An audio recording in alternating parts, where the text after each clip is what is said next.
throttle up. Discovery's 4 computers now have primary control of critical vehicle functions.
haven't seen a sneaky in a long time. 70 months. Now that's gotta be the longest sub in this channel. And it's not just 70 months, it's 70 months in a row. Rich, thank you for the 70-month resub. Also, do you prefer Foo? Because I don't know if you're gonna change that name, but you know, after seeing you change all this stuff, let's go with Foo. All right, it's a done deal. Foo, I'm Rafi. Nice to meet you. You're changing it too? Nice, nice. And thank you. I mean, some of the usual suspects: Fair, Vol, Cheap Asian, Scare Me Now, Dennis. Thank you all for being here. I was getting a little anxious. I was like, "Ooh, this stream may end before it begins," because I got a ton of stuff to do anyway. So I'm not sure how long the stream's gonna be. I did a bunch of stuff already, but I got a ton of practicing to do, and also an assignment for one of my classes for tomorrow. But in the meantime, guitar.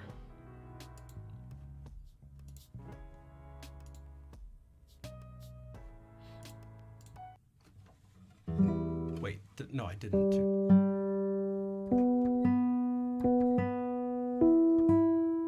Like I kinda did.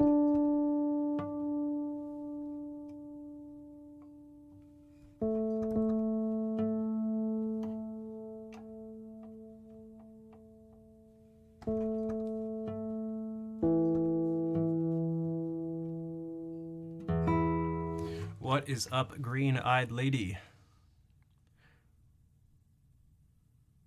Wait, didn't your...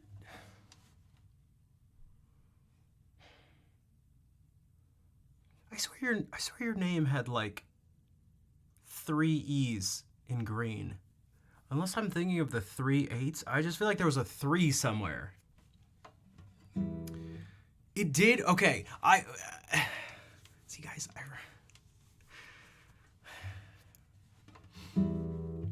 Bonsoir, Erwild.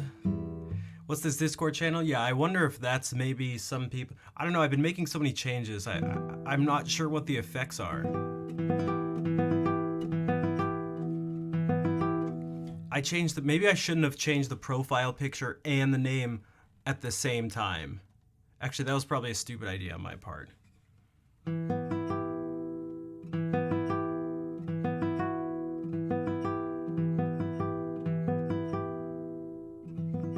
Rating the other green-eyed lady. Haha, I know about a little bit of that. Very observant. Guys, I remember you all. I am very observant, which can be a double-edged sword sometimes, but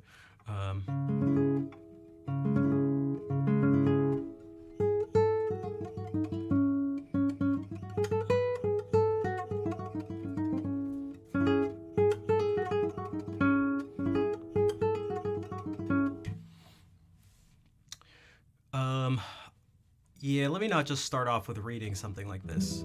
Or maybe I could. I don't know. I have, what, 10 of these new little pieces here. I'm not sure which ones I'm going to do for my recital, but I'll probably end up doing most of them on stream kind of regularly. We'll see.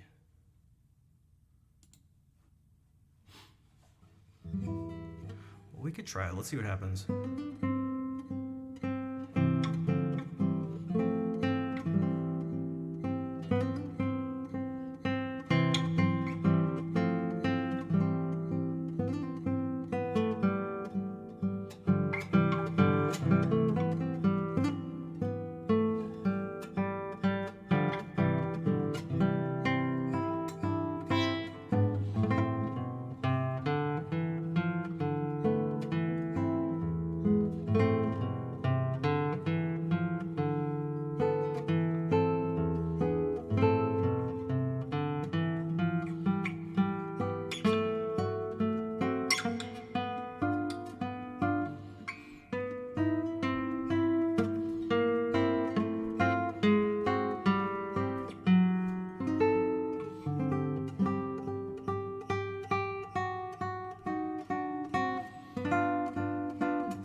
Zephyr Wrangler, hello. Welcome to the stream.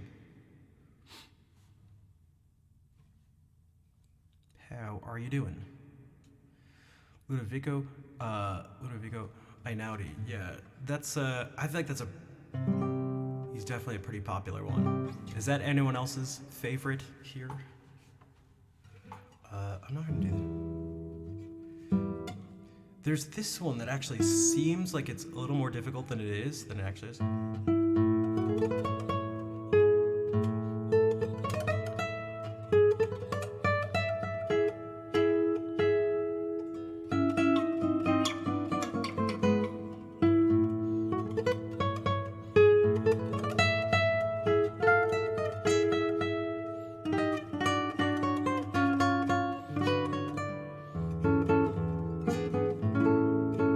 It has this thing, which is definitely tough.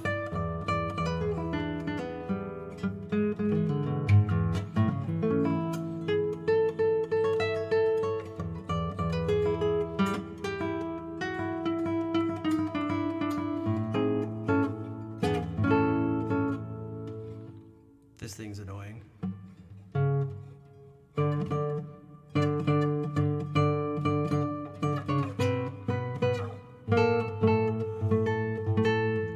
Someone does movie? Yeah. It doesn't even have to be your composer either. You could just be general musician.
You love James Horner, you're gonna be honest, probably like to a very nerdy level. I mean, the nerdier the better.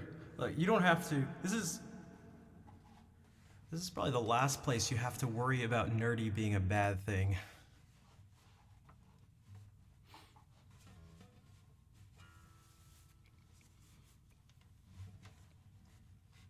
Or I mean, Django's perfectly fine.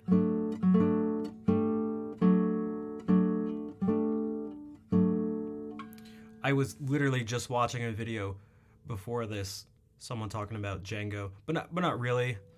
Well, yes, really, yes. They brought this person up, but it wasn't really specifically about him. It was like about the idea.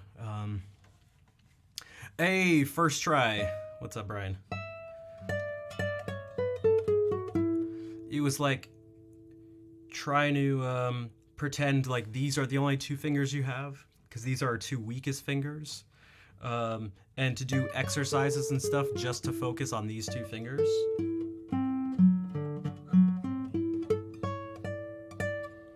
To help strengthen those.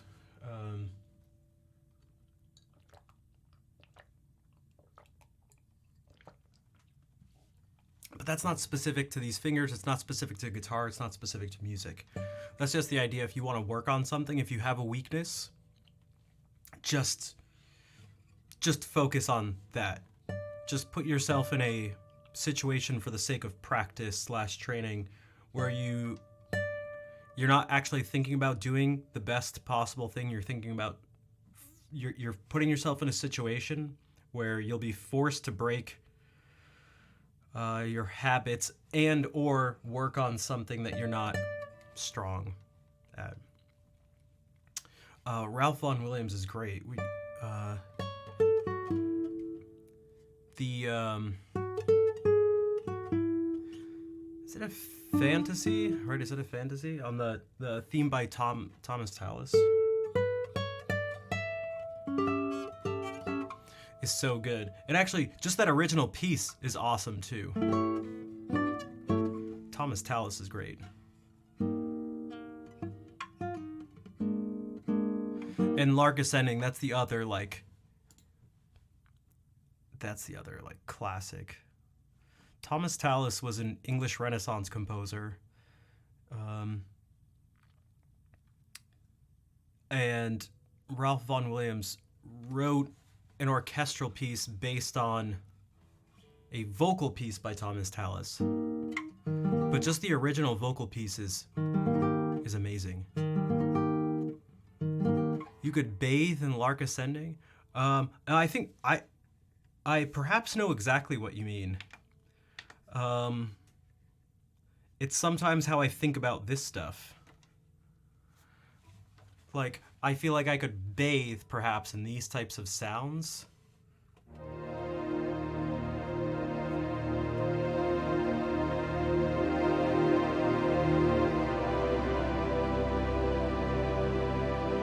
There's like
yeah.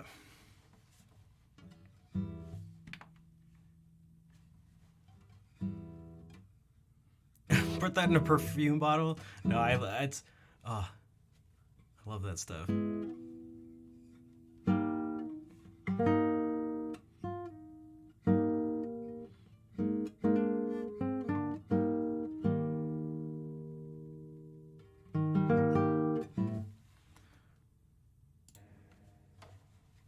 I just randomly feel like doing this.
Thanks, Green-Eyed Lady.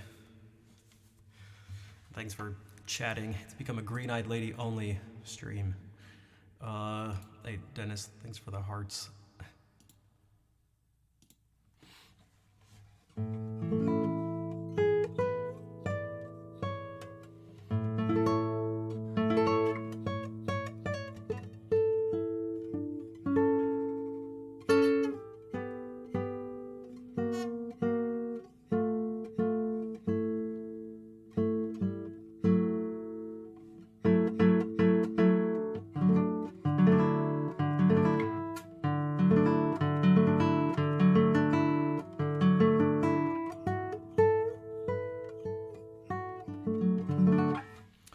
Green-Eyed Lady, would you say you focus more on words than the actual music in a song?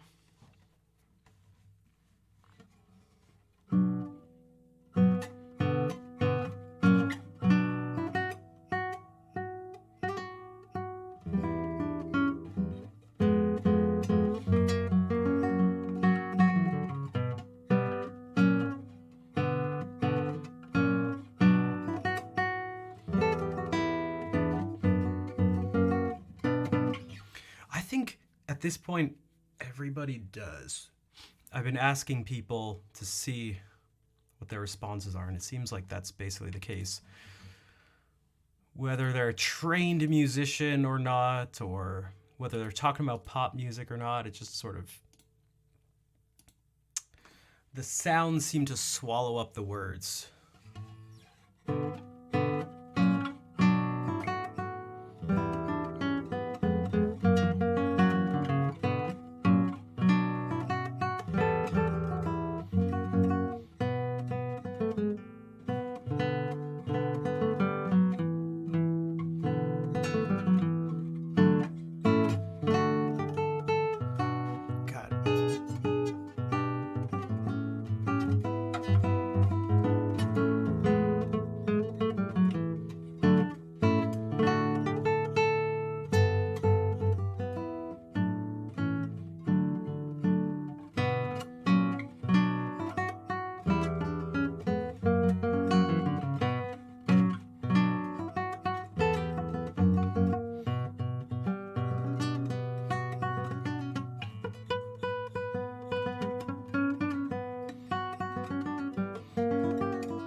It's hard to see right now. I feel like my eyes are really blurry.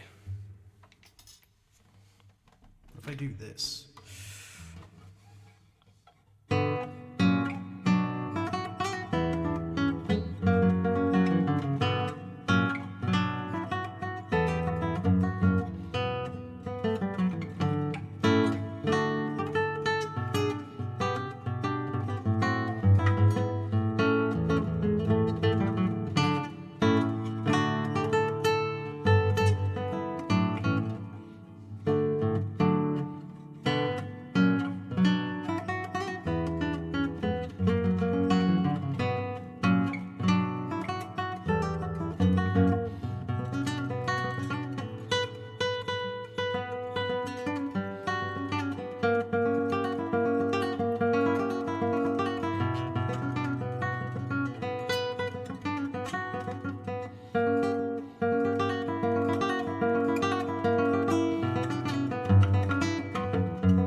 So this one I think I could do once, because this is basically sight reading.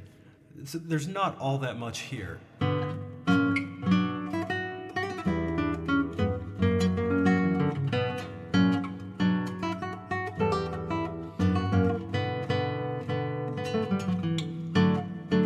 the thing in B minor than you do in the relative major, D major. Bum, bum, bum.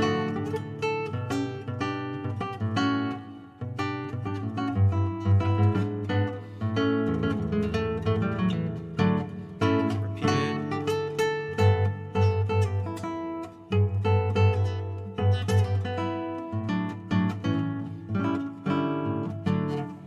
Back to B minor.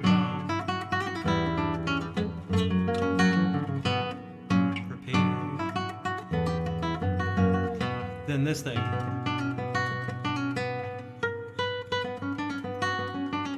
It's just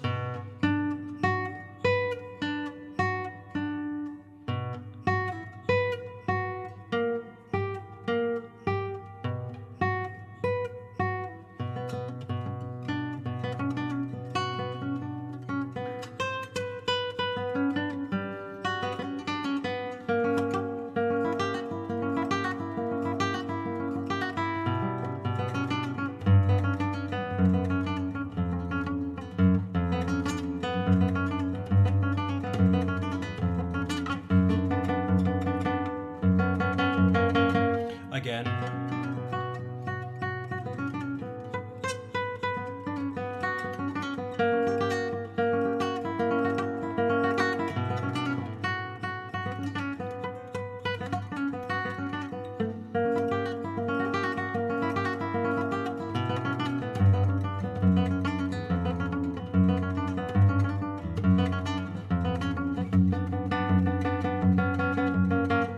Back to A.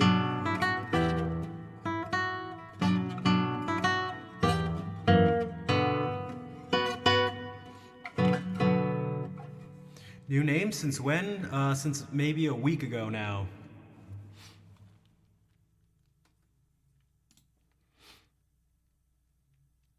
The repertoire covers a lot of what I enjoy. Yeah, I mean, the repertoire covers, it does cover a lot. I mean, that's, yeah. I'm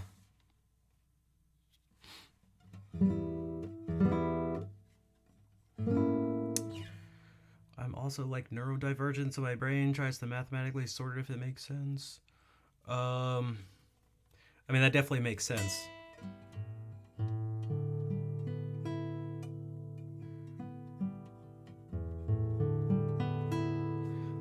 But you learn the sounds and whatever calculator mode is prompted definitely takes a lot of my brain.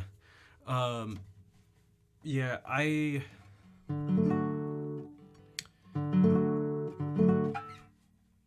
feel like my brain does a similar thing.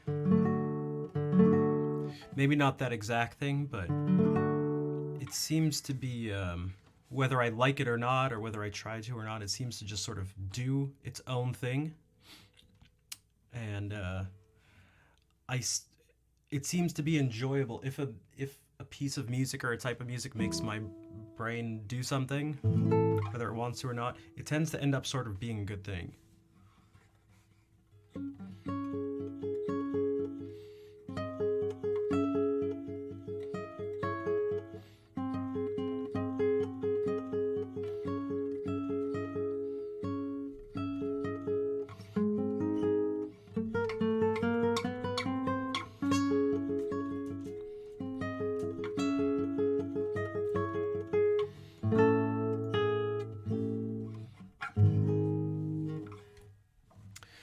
There's something very Paganini-esque about this one.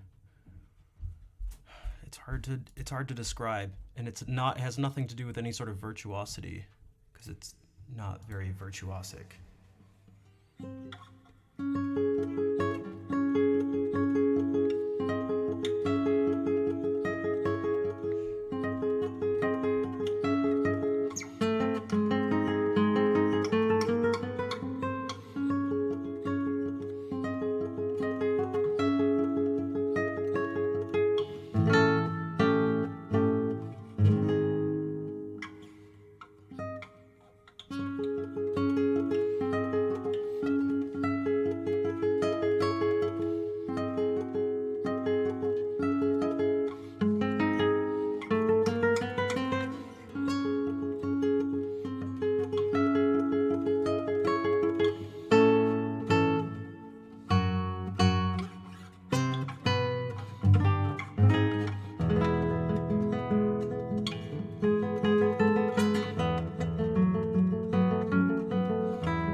What's up? Are we dead yet?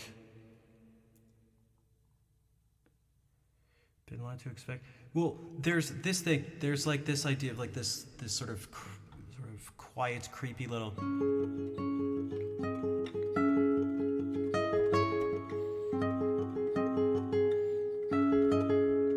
All of a sudden into.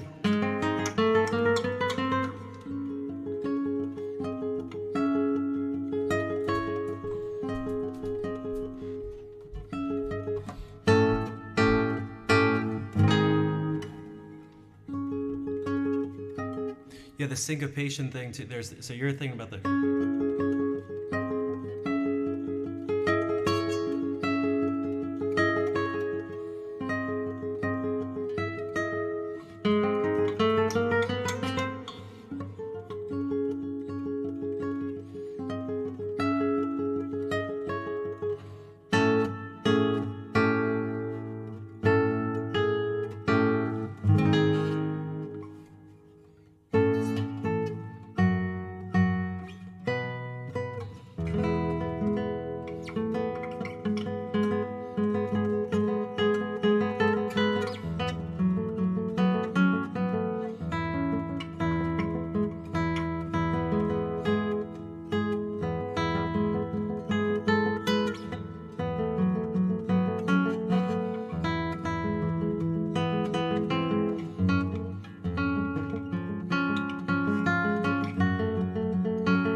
Also, I saw you did What's on the Shelf. Questions and answers. In this is very much, this. Some people would say that question and answer is what almost all music is. That's music that strongly has, or that has a strong sense of form. And if you follow that sort of thing, you'll get, you tend to get at least decent results.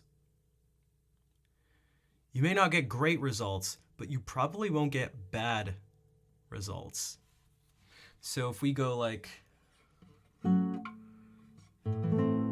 more guitar friendly thing here, if we go like.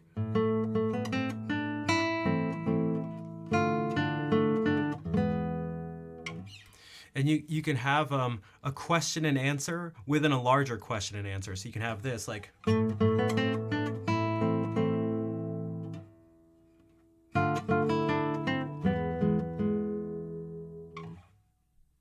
one thing? This thing?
So everything is there. There's like a balance to there's a balance to everything. Whenever there's one of something, there's a response to something else. What's this? I'm just making it up. I'm trying to. The whole thing was just based on balance. This and then response. This thing and then response. In terms of what's on the shelf is also balanced in a few different ways. At the top is my name in Armenian.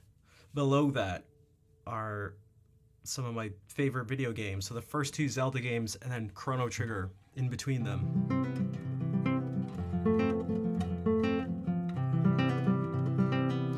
Below that is some skateboard videos, because I used to be obsessed with skateboarding.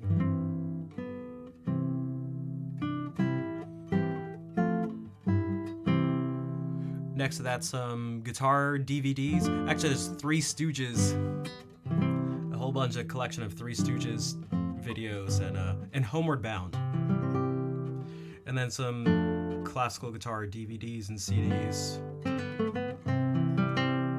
Below that music right here is the Jesse motif. And that's just because of my appreciation of Jacob Collier, who also takes the form of the harmony emote for this stream, for this channel.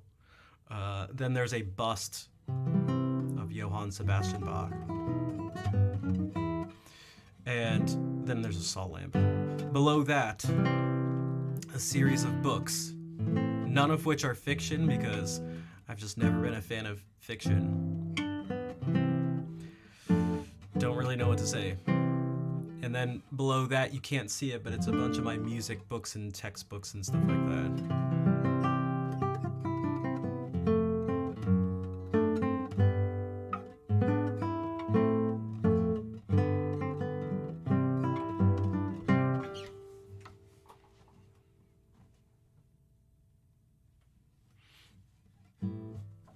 So you can see this in all of Legnani's stuff. Although these are caprices, there's form.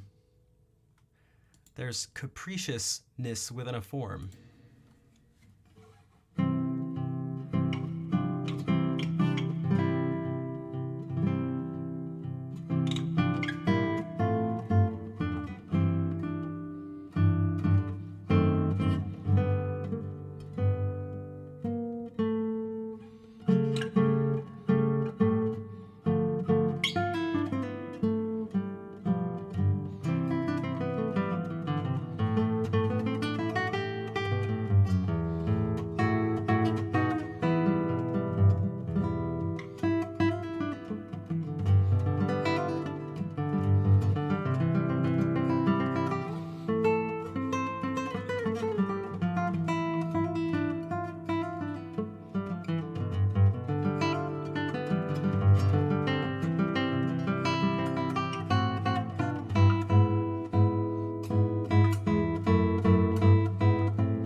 Really how it goes.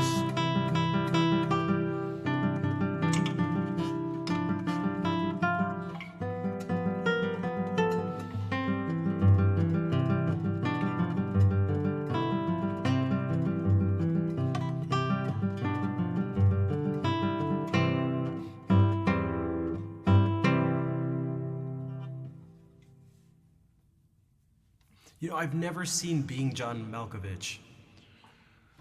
I've heard it's a good movie. Okay, there's this one, which is crazy, but maybe not that crazy. There's just a few different runs here that I feel like I figure if I just looked at them, a bunch of them repeat, but it goes like.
What's up, Jade? Thanks for the claps.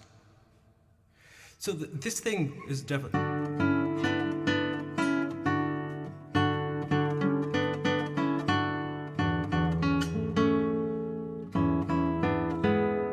But there's guide fingers everywhere. There's this. But that's...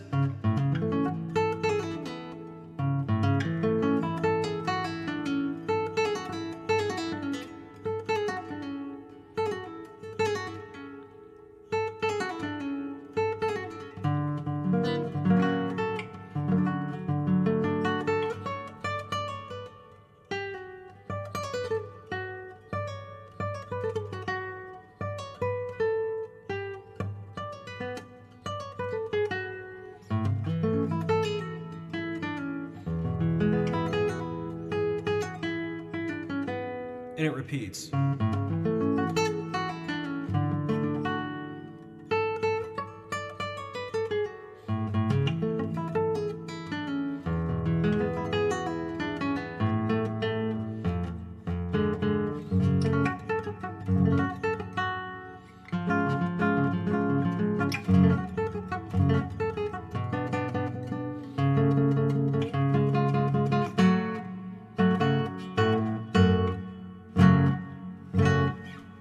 And so it's honestly not the worst thing in the world.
Here's the magic. Is anybody else curious about Jade's question? I have the answer lies in one of the most important things in terms of understanding most of the music, if not all of the music that'll ever touch your ears in your life.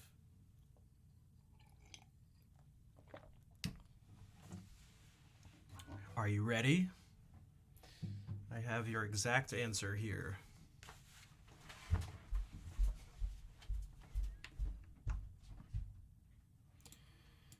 Flutes are in C. What's up now? Yeah.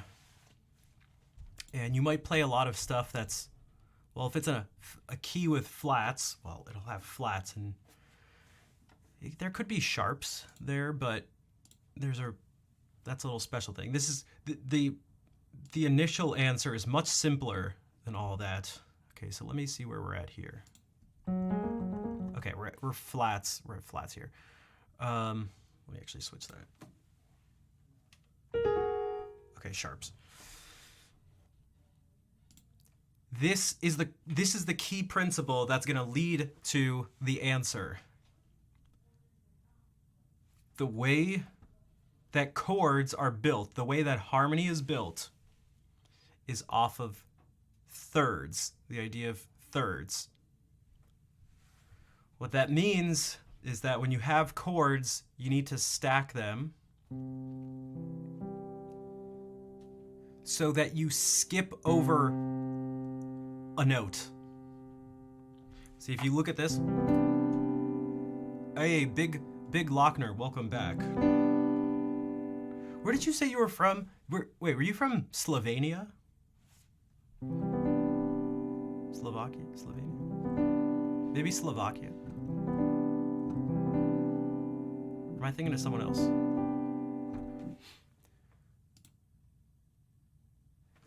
So, if I play this, Slovakia, okay. So if you notice the notes, look at the notes C, E, G. Okay, I'm skipping over a D and I'm skipping over an F. So C, D, E, F, G. This chord, I'm skipping over these two notes. Well, this is like, I'm skipping over E and G. Okay, so the whole thing is you need to skip, to name this stuff, you need to have every other note. Okay? So what if I want this sound, the sound of a major chord, but I'm starting here? I want to hear the sound.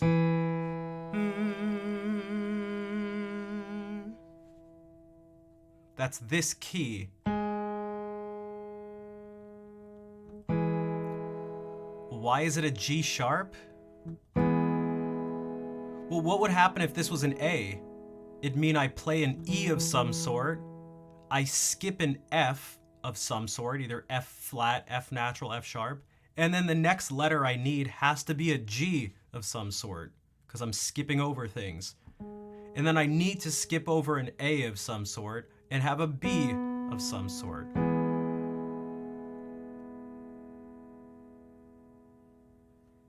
If I do this, an F minor chord, this is now incorrect.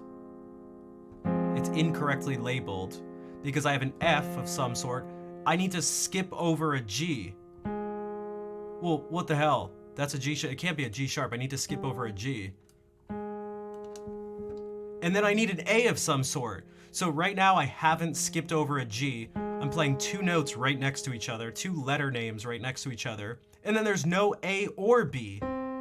So now I've played two notes that are named next to each other and skipped over two. That's not cool. So how do we fix that? Okay, now we've skipped over a G. We have an A in there, some sort of A. It's an A flat.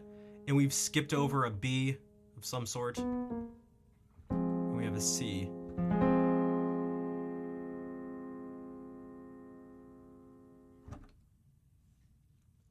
So it's about preserving the fact that we're playing every other note to build up a chord.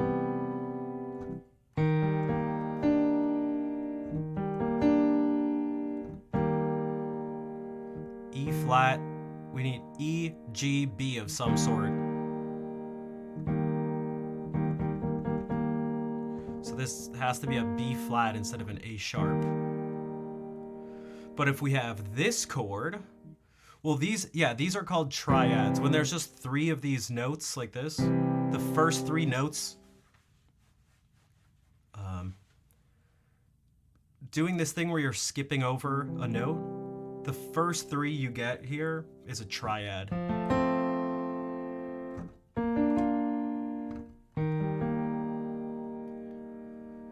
When you start to add more notes onto it, it's not a triad anymore. Why are the commands coming up twice?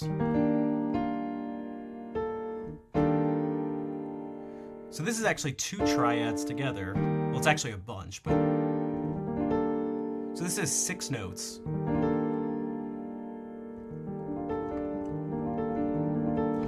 Carissa the Cyber Bard, what's up? Welcome in. Let me play a piece of music. Carissa loves my entire face. Aw, thanks. Thanks, Carissa. And Joey, thank you for passing on the message. Hey, Kevin, what's up? How's it going? What you all came into for a second was the question of why is this an A flat sometimes and not a G sharp other times? Does anybody know? Anybody? Anybody? Muppets, what's up? That was a nice explanation. Thank you, Rando Piano.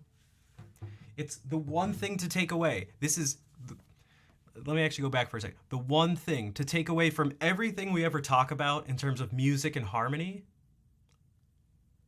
is play every other note. That's it. Play every other note. Play every other note. 4 words. 4 words.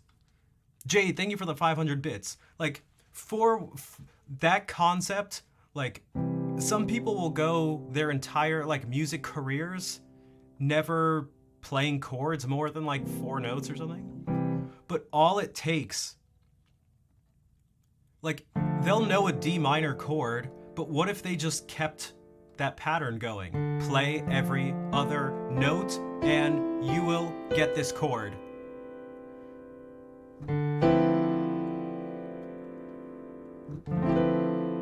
Now you have to know, like, you know, what key you're in or something. But there's a... Whoops.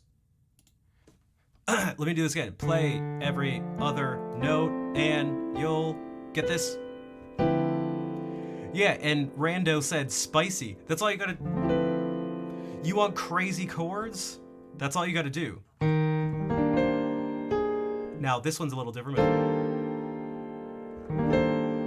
And then you can change where you put the notes, so they don't have to be clumped together like this. But that's...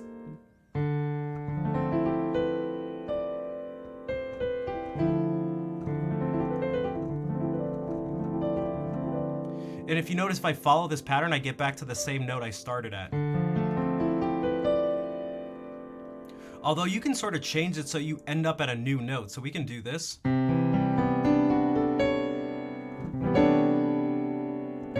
Now this should be a C sharp, actually. You know, speaking of these notes, look, why is this not a G flat? C, skip over a D of some sort. E, skip over an F of some sort. G, skip over an A of some sort. B, skip over a C of some sort. D, skip over an E of some sort. F, shit, it's not F. Ah, there it is, F sharp. Skip over a G of some sort. A, skip over a B of some sort. C, sharp.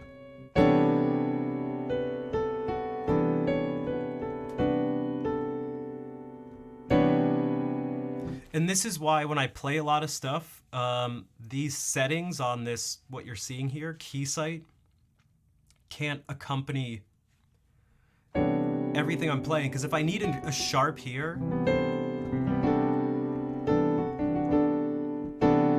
but then I want to go like, well, now these have to be B flats.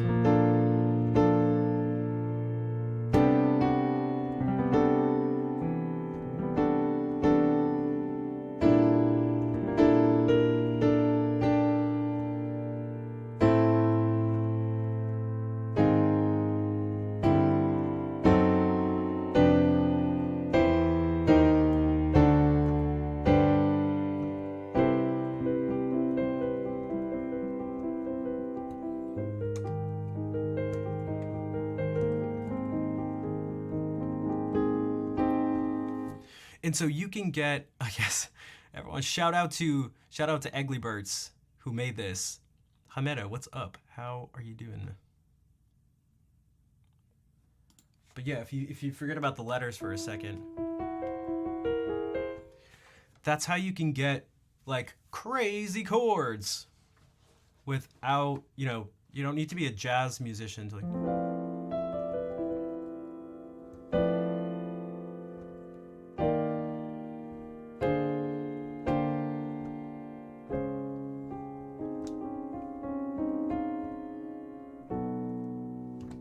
Although you can use some of the principles from there.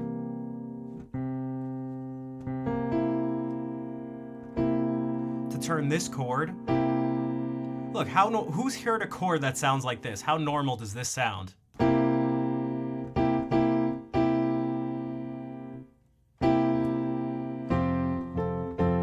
If I do this.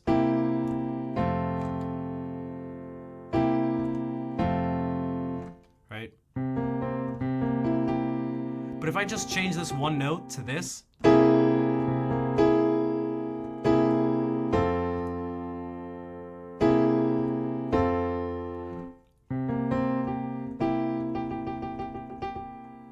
What if I now, instead of changing it to this, I change it to this?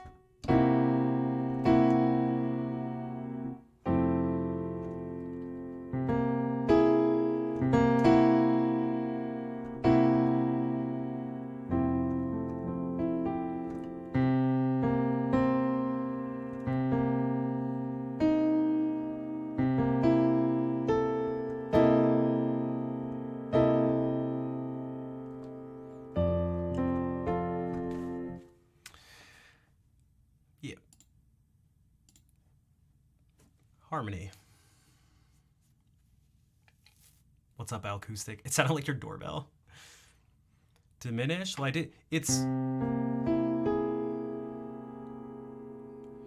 I guess technically this was a diminished fifth.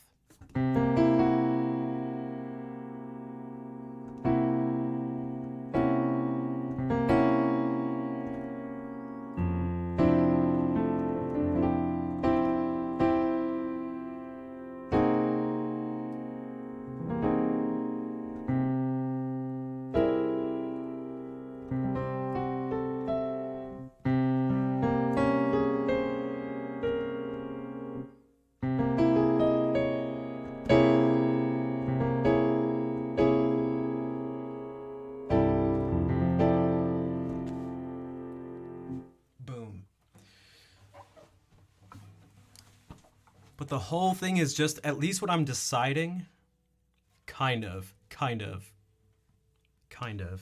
I mean, I was gonna say when I'm deciding what notes to play, it's all stacked up by skipping over notes. So it's not completely true, but fundamentally it is. Meaning, like, that's where the numbers are coming from.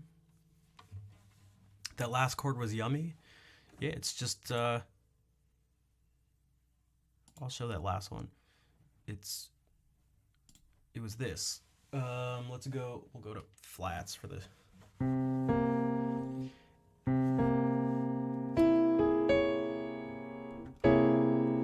So you're like, what the hell, you liar? Didn't you say you just play every other note? Well, yeah. Skip over this one and play this one. Oh, but wait, you can see, you don't need to play it here. You can play it up here. Okay. We're just not gonna play this one.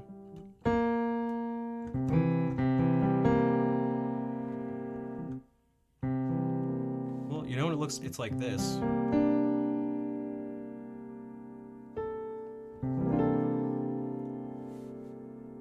Okay, ready? Well, it's like this, actually. Let's take this one. It's still a B, but we'll lower it, so it'll be B flat. Okay, we'll take this D and lower it. It'll still be a D of some sort. It'll be D flat. Let's just take the F out of here. Take this E and move it up here.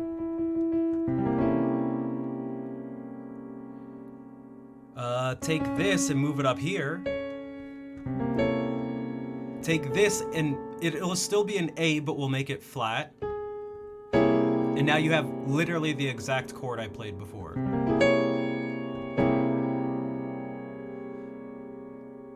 So, without necessarily needing to follow the steps, did you at least see that I didn't cheat and that this all came from going... These are the notes we started with. I just played every other note.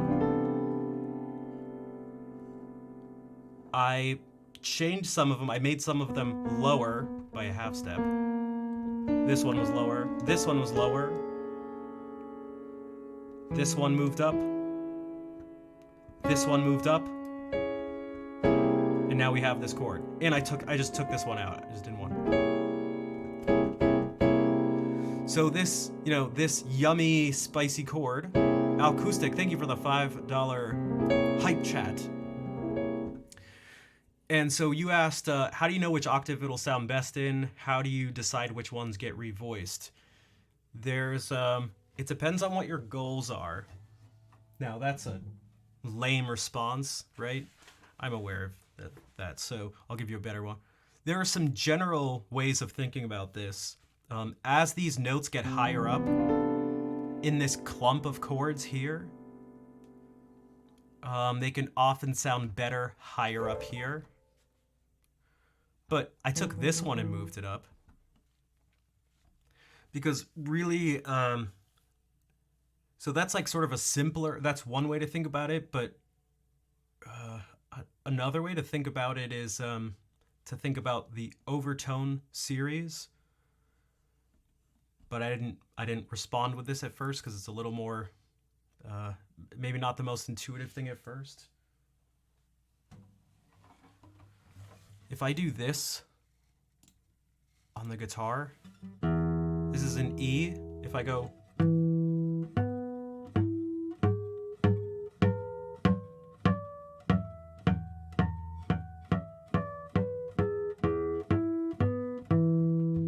I'm splitting the string into equal parts. And I'm increasingly making that fraction, those parts smaller. So this is if you don't split it in half, or don't do anything with it. This is if you split it in half. 1/2. This is 1/3. This is 1/4. 1/5.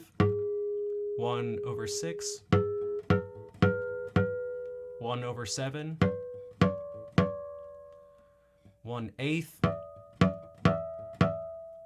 1/9. 1/10. And so if I stack up, if I play on the keyboard what I just played, this was 1/2, splitting it into thirds, into fourths, fifths, sixths, sevenths, eighth, ninth, 10th. And so if you look here, the overtone series like skipped, it played these first, then played this.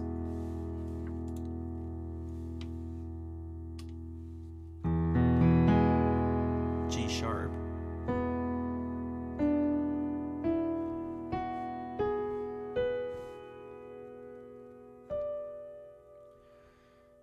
And so what that means is, like this, for example, is an amazing and simple voicing. So for those who don't know, voicing just means where we put the notes. If you play the root of the chord, like the note that it's based off of when we do this, that stacking thing, and then we play a fifth up, then the third of the chord. So 1, here's the root, the third, the fifth. If we move this up an octave, like listen to how that sounds. This is, the frequencies are all, they're like pretty close together. And because it's really low pitched, all of them, they're even closer together than they are here. Exactly, which is why it sounds muddy. Because even though in relationship to each other, they look like they're the same distance away. Who is it? Toby Fox? What's up, Kaylee? So they look like they're the same distance away, but they're not. Because the piano is on a logarithmic scale. It's not. The distance from this to this is not the same as this to this. This, in terms of frequencies, this is twice as big as this. But, so everything down here, when you play them, these are like all so close together. It's like, what the hell is this? But those same notes, it's that.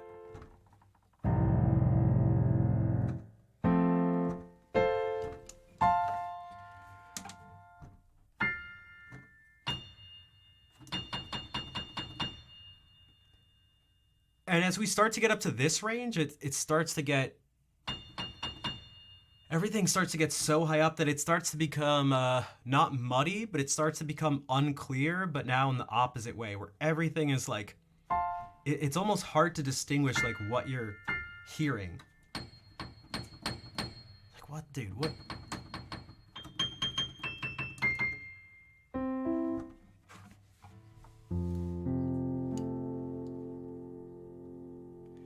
So that was the slightly longer answer. Hello, Al.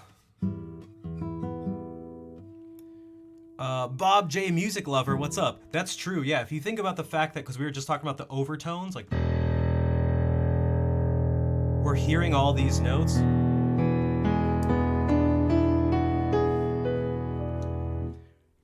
Well, what if you do that up from this? It's like, geez, dude.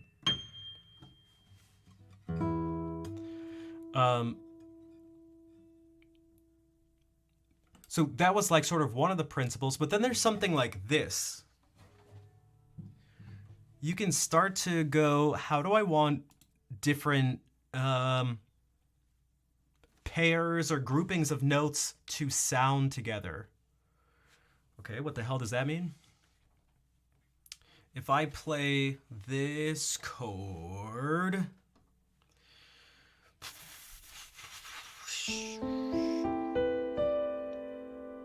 Okay. This is A minor 11.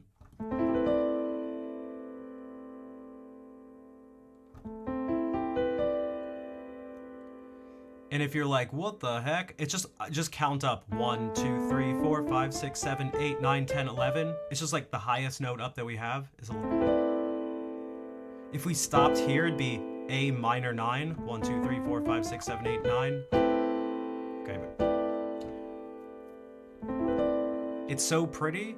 It is, but look, all I did was I just took this super normal triad, this really normal chord, and I just kept the principle going. Why stop there? I mean, you don't have to. You can...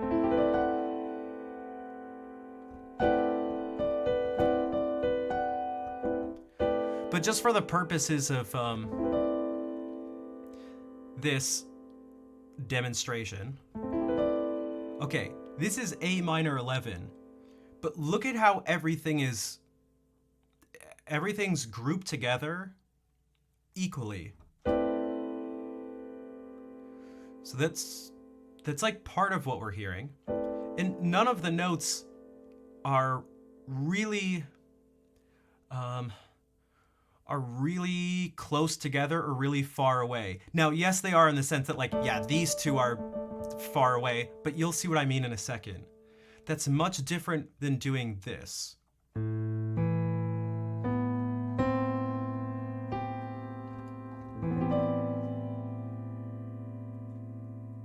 Okay, so now 2 of these notes are closer than any of these notes were.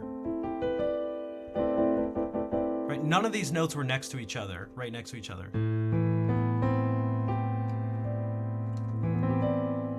But these 2 now are, so there's like this crunchiness, this little bit. And another thing here is that we can actually split this up into 2 ways. These notes are all a 5th apart, and these notes are all a 5th apart. And so our ear is like hearing that, and then it's also hearing these 2 together. Like all of this is sort of what's sticking out for the most part. And so you can sort of come up with the words for yourself of how to describe what this sounds like. But these, don't take my word for it, look at the colors. These are the same set of notes as this. A, C, E, G, B, D. One of each, that's it. Purple, green, blue, brown, yellow, orange. Ready?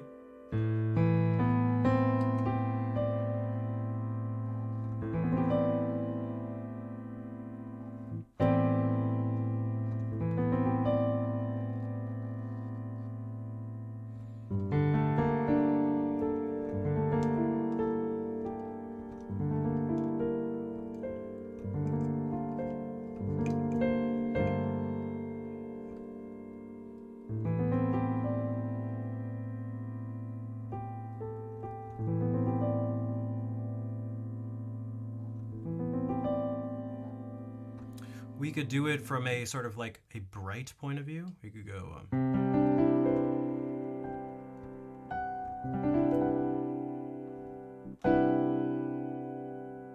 This is like the major chord equivalent.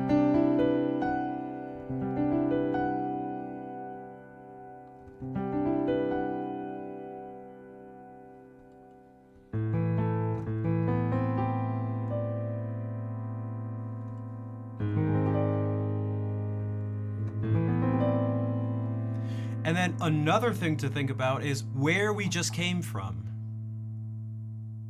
That's going to change the sound of the chord, and it's going to change how you decide where to put the notes.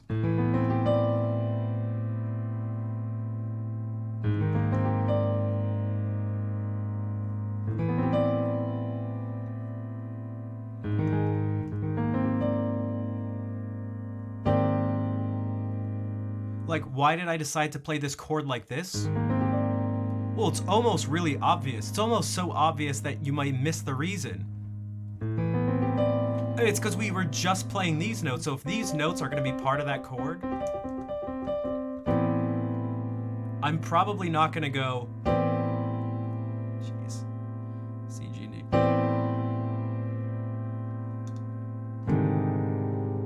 Like, I'm probably not going to do that.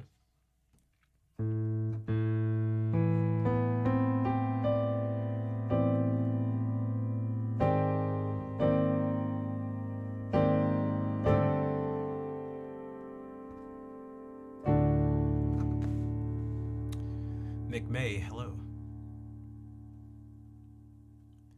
And then if you really want this stuff to be magical, someone was mentioning earlier, I mean it was Green-Eyed Lady, but someone was mentioning earlier the idea of enjoying bathing in sounds, and I love bathing in sounds, and if you, this is...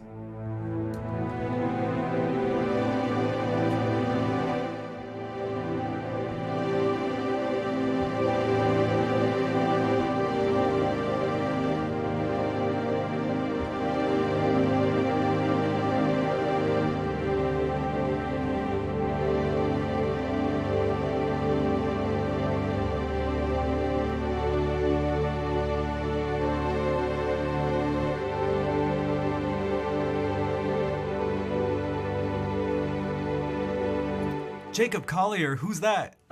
Who's that? What the heck? Jacob Collier.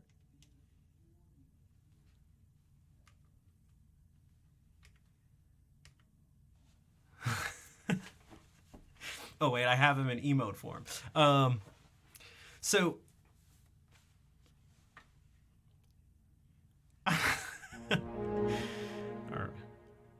yeah, this is my bookshelf what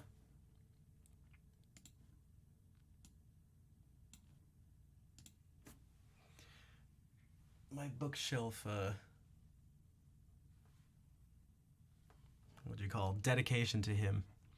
But yeah, that's where this, I mean, that's where I found this chord from. This is I don't think he's the first person to do this chord, or I don't know, maybe he is, but this chord, not that. I forgot how you get.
It has been ages. It has been ages.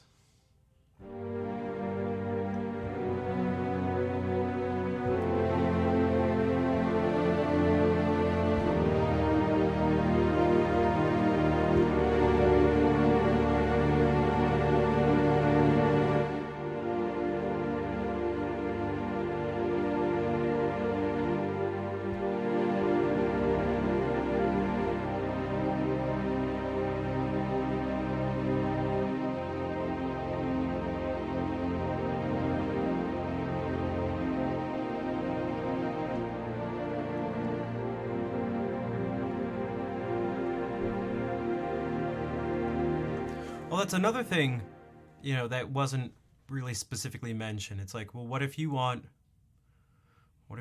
that certain sound, the sound of some sort of tension in some way, what you could call in classical terms you could call a non-chord tone. That's one way you can kind of think about it, or you can use the term tensions, especially in jazz. But a suspension would be an example of one. We could take something really simple.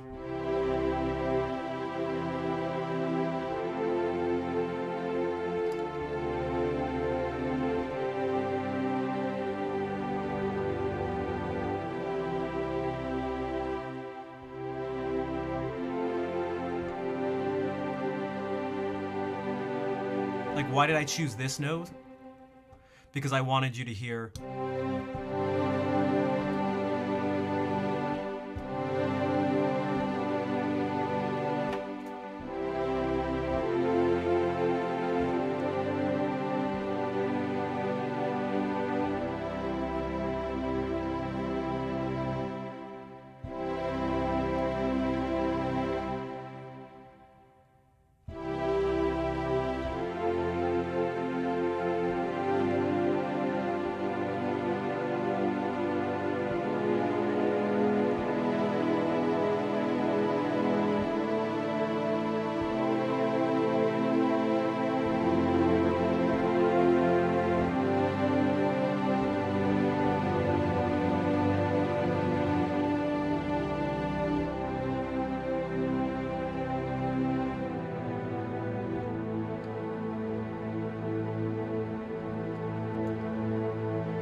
Would you call it crunch, or is that just half steps? I mean, anything that's, if something feels crunchy, I mean, that's up to you. It's, I guess, just referring to dissonance in general. Especially if it's, you know, some of you said the chords were really tasty. I feel like people tend to use those words the same. Again, if we pick the... Now, there's no close... nothing is actually really close together.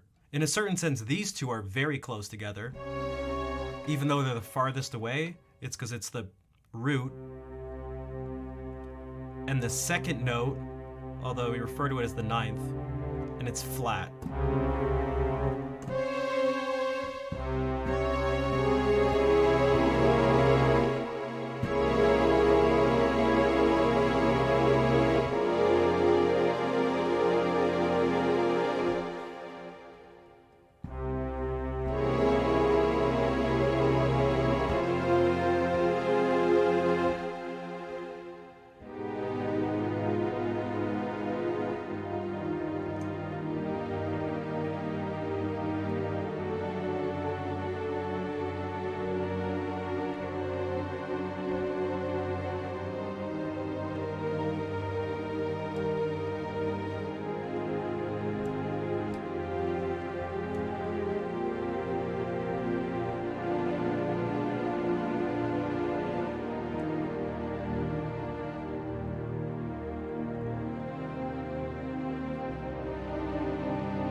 Geez, maybe you want...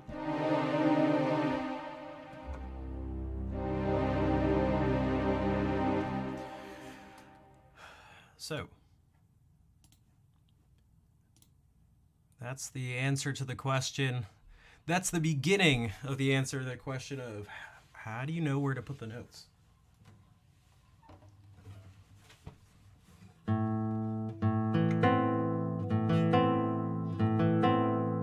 Because this is the same as if you were to just say, hey, what notes are you playing?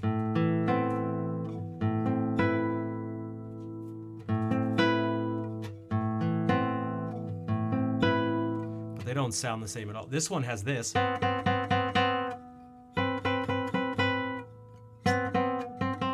This one stays in the same spot. But the second chord, this one goes up an octave.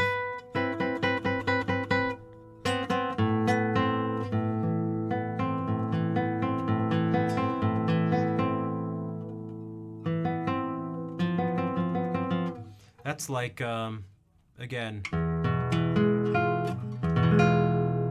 this versus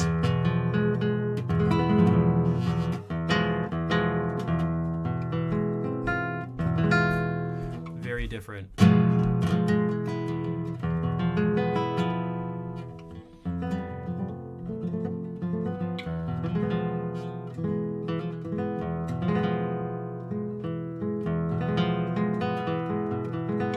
And none of that even got into inversions or like what happens when the lowest note changes, because that's like a whole other thing. But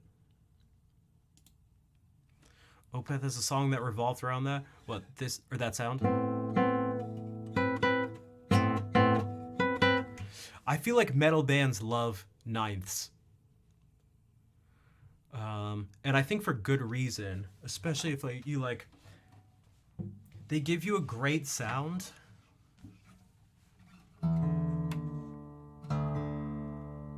That exact chord is. They give you a great sound when things are distorted. Like it gives you a lot of color, but not. It gives you a lot of color without things getting muddy or unclear. Like if you go.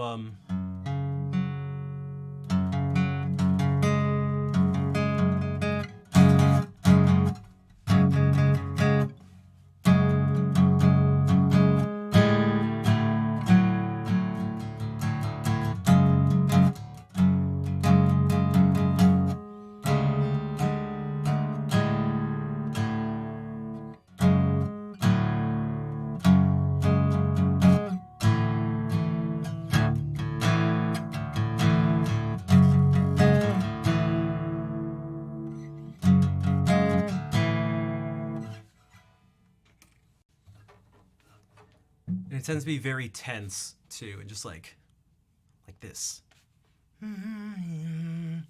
Which we could even sort of mimic with this if we went like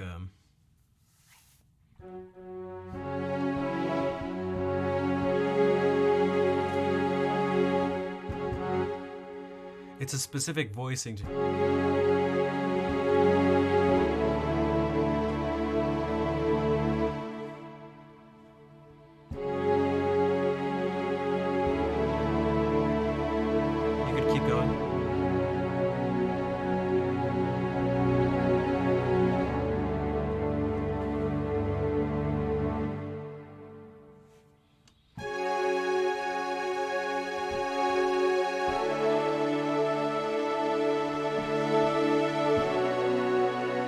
This is now just the sound of fifths, playing notes a perfect fifth apart.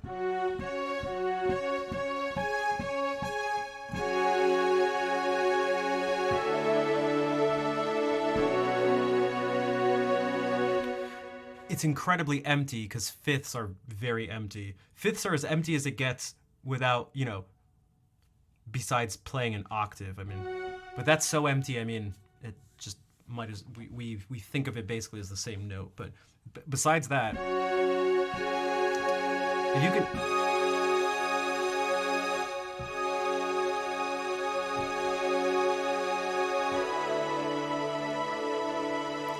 So this is the same thing. I've just added an extra note, now another fifth up.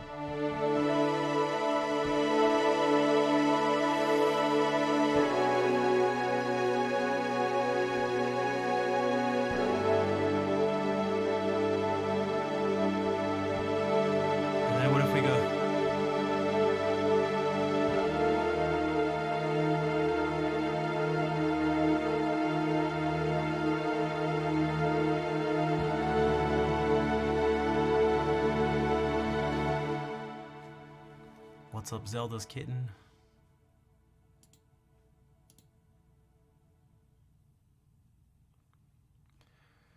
So music is crazy.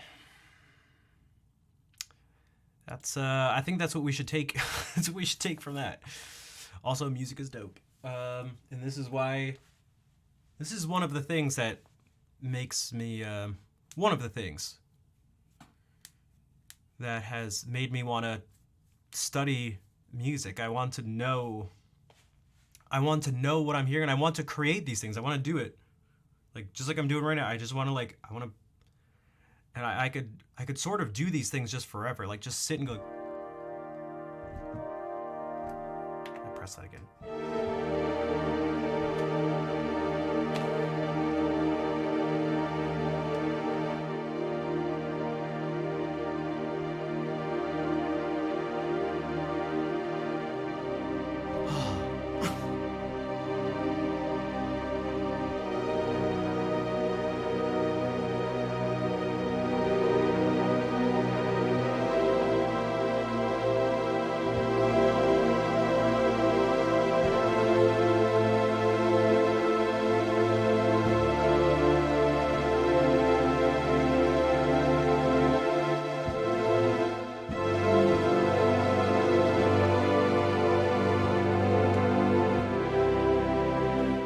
Don't worry. Be2p. What's up?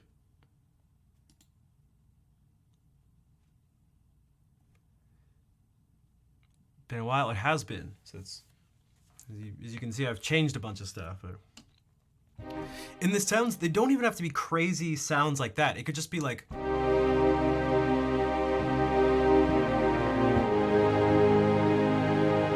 Sometimes triads are perfect. You just want triads. You want it to be really solid.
Yeah. Carissa, thank you for the 100 bits. Yeah, just let it wash over you. Oh.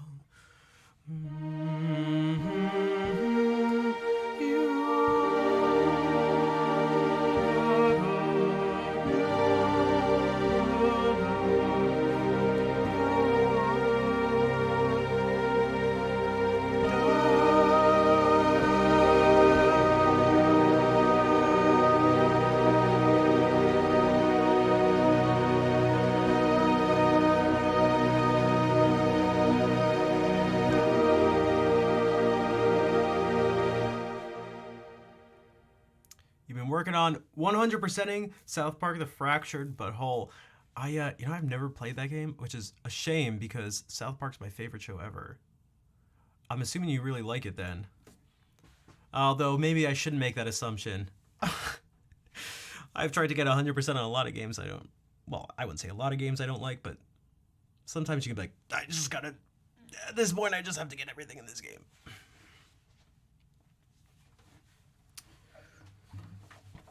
Okay, what if we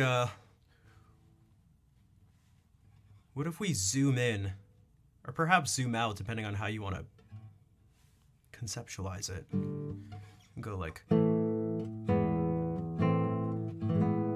instead of all this huge stuff, we can go very small, which is what the guitar, I truly believe it's what the guitar does the best.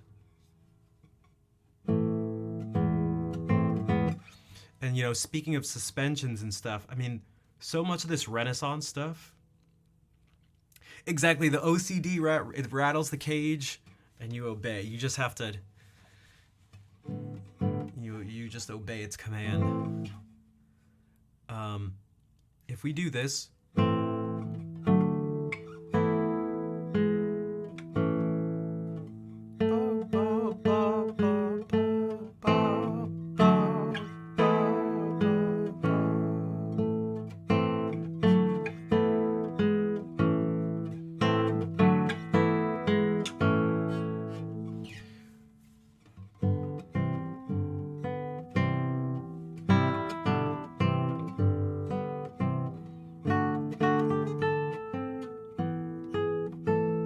it's just so nice. I love this progression.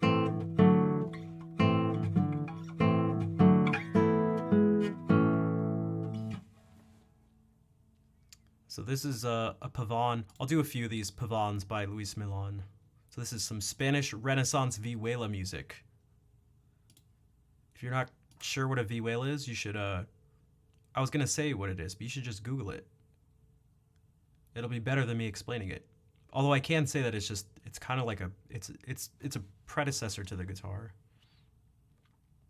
Have a wonderful day. All right, take care, Carissa. If you're heading out, thank you for being here, and thank you for the raid again, and for sticking around, and for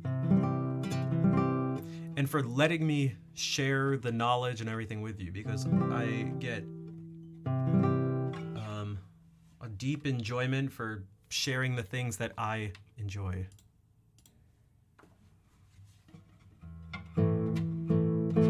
But that's what's great about knowledge. You can't suck the knowledge dry. In fact, if anything, the opposite happens. The more knowledge you try to take from someone, the more you get, but their knowledge actually gets stronger. The knowledge becomes stronger in them.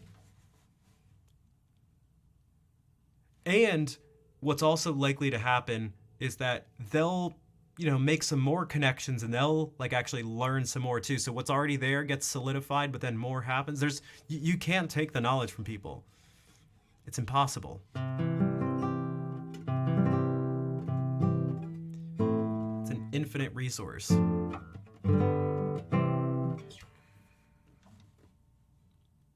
Exactly, Neurovac.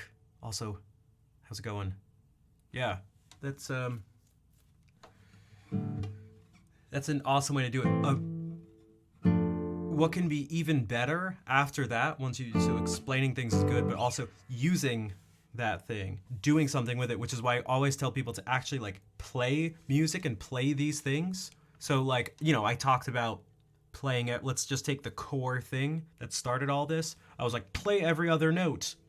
That's the core of why, this is a G sharp and not an A flat here.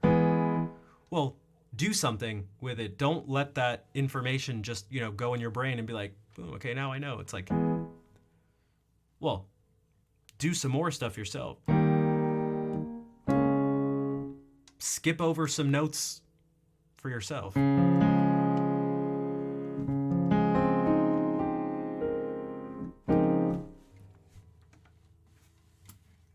That's where it really becomes useful. Resistance.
I'll do a couple more of these, and then I'll do some of our lute songs. I'm really trying so hard on playing as legato and as smooth as possible. You know, in the master class on Sunday, Marco brought up the idea of bel canto singing, and one of the principles, which is to never play the last note. Well, sing the last note as the strongest note.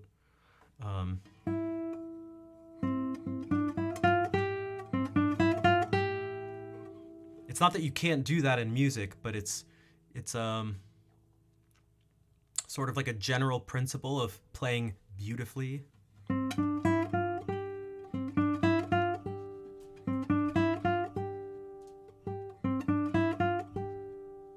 I guess it was one of the sort of rules they had for singing in that style. Like you.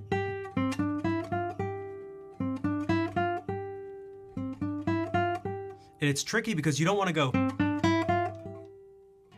bum bum bum bum, but you don't want to go bum bum bum bum bum bum bum bum bum bum.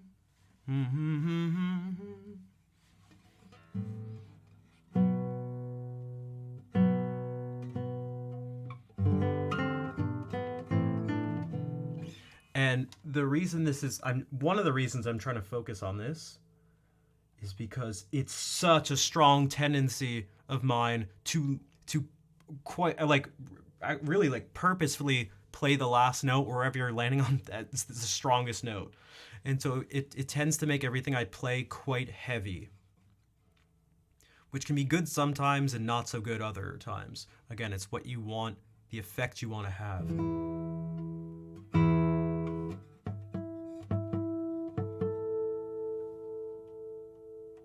One is not better than the other.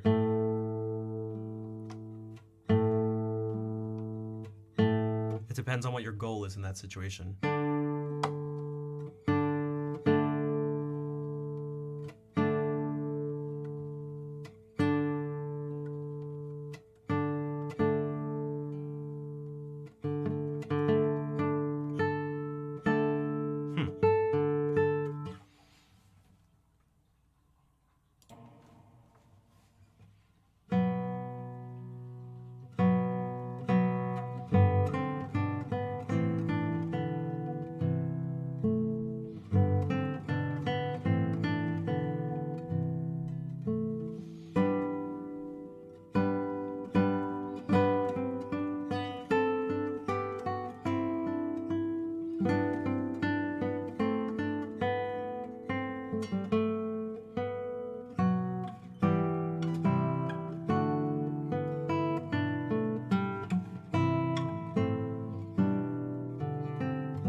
Working on your posture. Posture is so important, but I agree, I never liked the footstool. I did like the security it gave me with the guitar, but it made my leg tired too. And it especially bothered my ankle, which some of you know I injured a bunch from skateboarding all those years, so like it was not good for it didn't feel good for my ankle either. and your knees really bent for an extended period of time, and like, I do think it's good starting out because it's the cheapest thing you can get, and also it allows for a bunch of it's really flexible and easy to adjust. You can just slide it around, you can change the thing real quickly.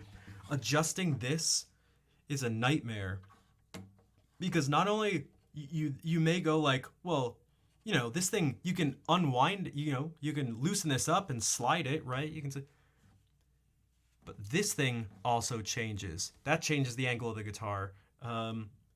Where these are placed on the guitar also has a huge impact on the relationship of the guitar to you. So it's not just whether this thing goes up and down and whether this thing goes up and down or whether this thing shifts. It's where this is placed, and even like the angle of it. It's figuring out where you want your guitar with a guitar support is really difficult. So I definitely recommend figuring out where you want your guitar with a footstool.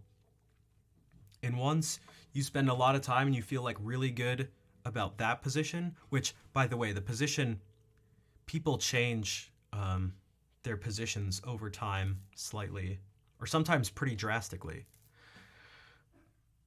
But at least when you're starting out, you can't be sure at all of where you want the guitar. So getting a pretty solid idea with a footstool is really helpful. And then once you do that, go like, how do I get the guitar to fit that exact same relationship to my body now with a guitar support?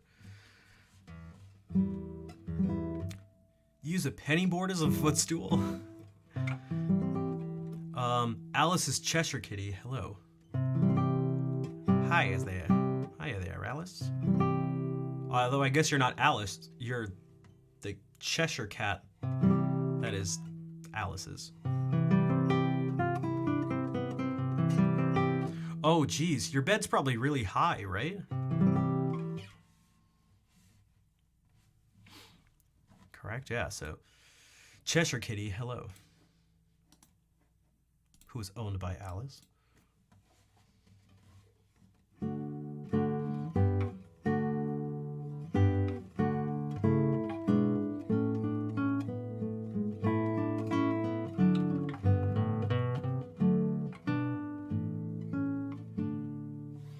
trying so hard to improve my technique and refine my playing. I need to be refined. And I need to refine my palette as well.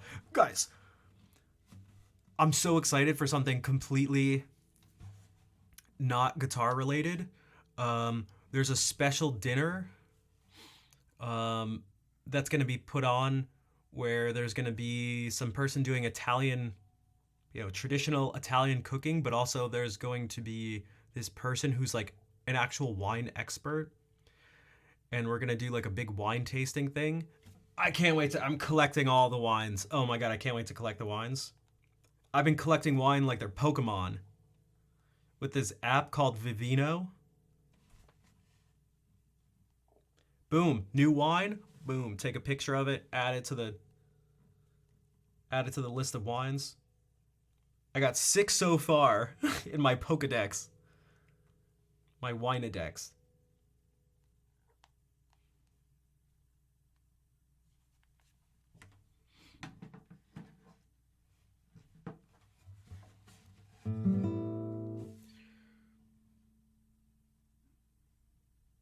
You needed something for your studio that kept you going. I feel like that's chairs are really important. Chairs are definitely really important. If you spend a lot of time sitting, and a lot of people do that, but I mean, like, if you're like really sitting, especially if you're like playing music or doing something like that, it's super important. What kinds? Mainly Cabernets, because I wanted to start with that, try to get an idea of that and sort of branch out. There's a Pinot Noir in there. One of my friends, he when we hung out this weekend, all of us, one of them, he brought a Pinot Grigio. That was the first white wine I had added to this, but guys, I'm gonna become a sommelier. I'm gonna become a sommelier. Wait, I just added a Tuscan wine in there. the most recent one.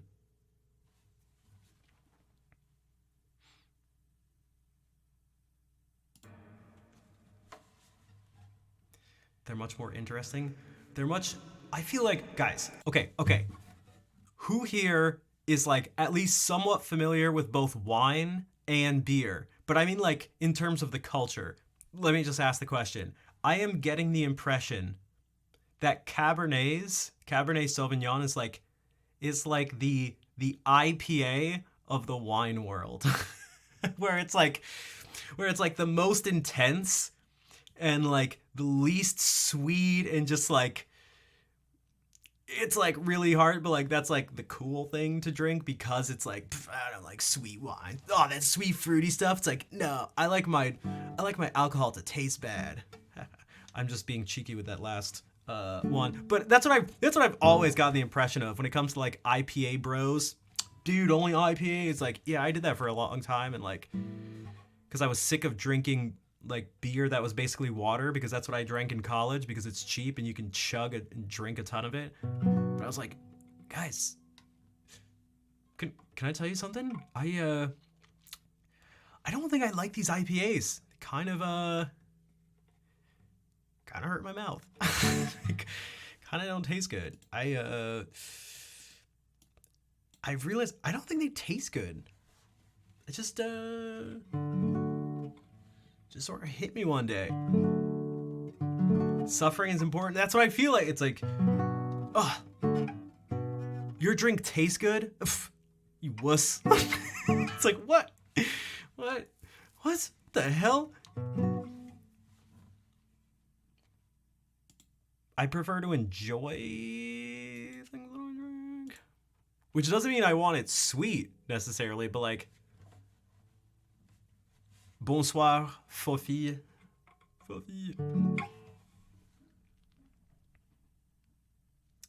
Fofi, thank you for the 18-month resub. Merci pour le 18 mois.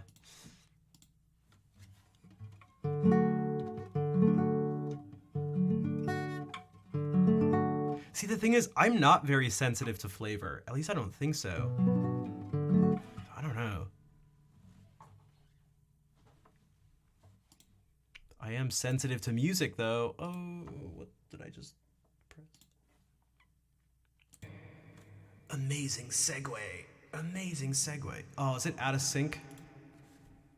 Oh my god, it's totally out of sync. Guys, I lowered the bitrate. I think I just need a new computer.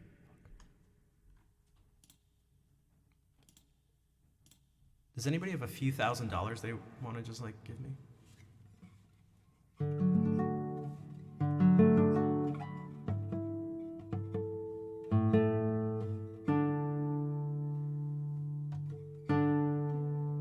Thank you for letting me know, Justin. I do not want the audio and video to be out of sync.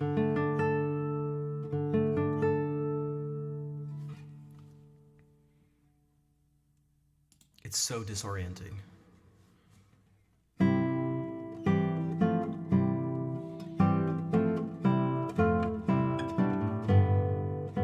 So this is a bunch of what did I do? No, I just deactivated and then reactivated the source in OBS. So I just went to the camera source and deactivated and reactivated it, and it always fixes it. So I always do this one like very heavy because it's a bunch of chords. Dum bum dum dum dim dum dum dum dum lum dum dim dum dum dum bum bum bum dum dum bum bum dim dum dum dum dum bum bum. But like, let me see if I can smooth this stuff out because this stuff is chords. Chords are really difficult to play legato. I mean, playing legato is difficult on the guitar in general. And I actually just saw a masterclass with someone where their claim was that the guitar, it's impossible to play legato. And so I think it's part of the reason why we tend to like break up and arpeggiate these chords.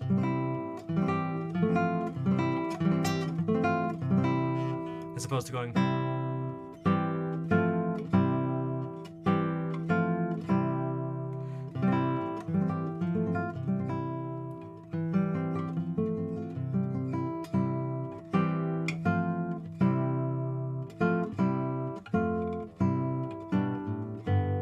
It gives you more time to move your fingers, but it changes the sound of the piece. So, like,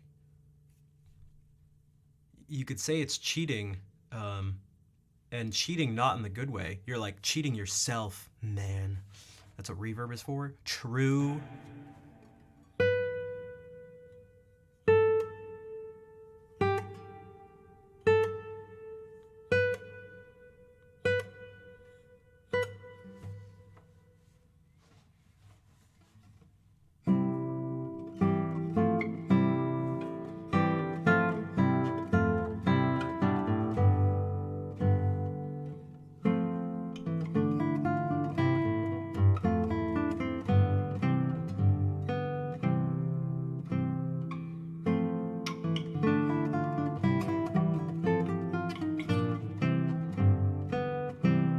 So if we go.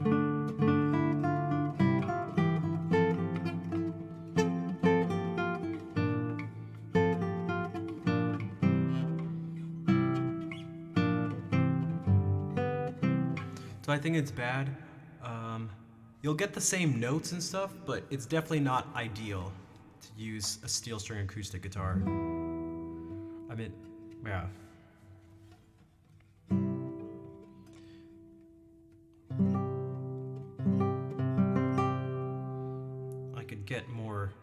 I could get into it more, why that would be.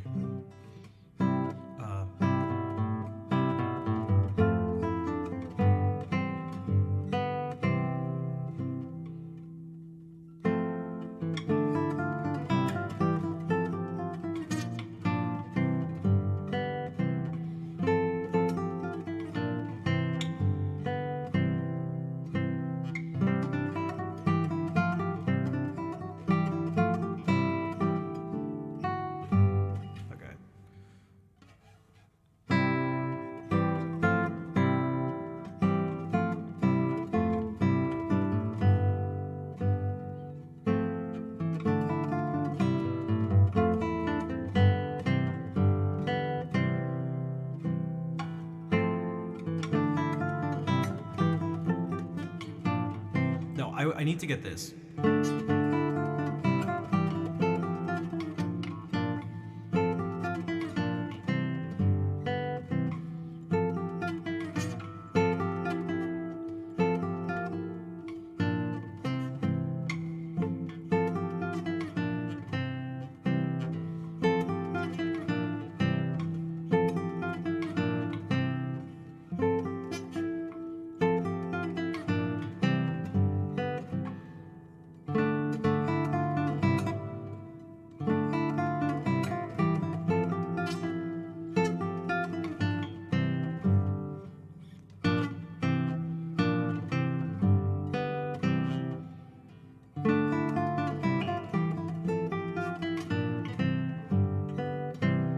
I actually just need to go slower and give my finger more time on each fret.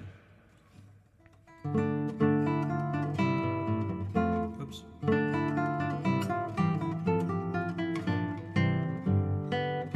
Frankie Simon, what's up? Thank you for the raid. Are you ready for a Pavane by Luis Milan? Hasser Kun, what's up?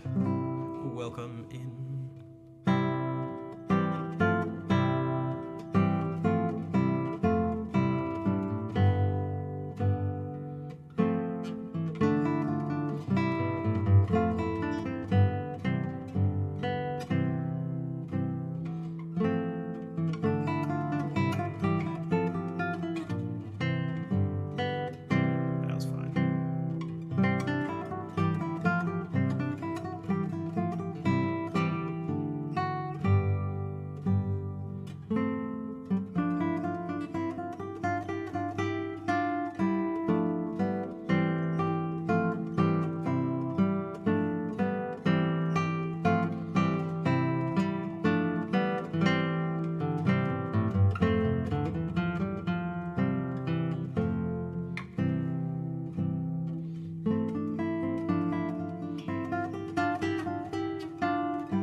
It's on like a pavon.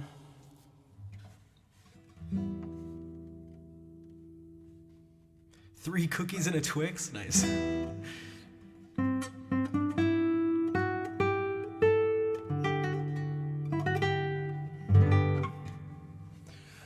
So this is some things for the claps, everybody. And Frankie, thank you again for the raid. How was the stream? So we're gonna move to just slightly later, but really the same, stylistically like the same time period. But from Spain to England, and from pavon to a fancy. Now this first fancy, I feel it reminds me of that pavon sometimes. When it does this, he goes like,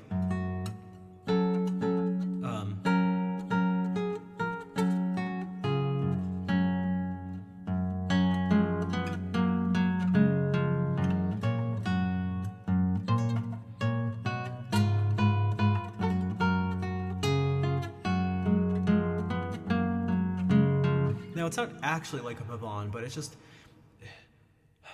there's something about the character of it, the imitation, the overall feel. It feels like some of Luis Milan's pavons. Okay, but again, legato, smooth, bel canto. Late claps, I appreciate the claps, whether they're late or early.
Yo, what's up, Hectic? Wait, did you change your name to Light Blue now?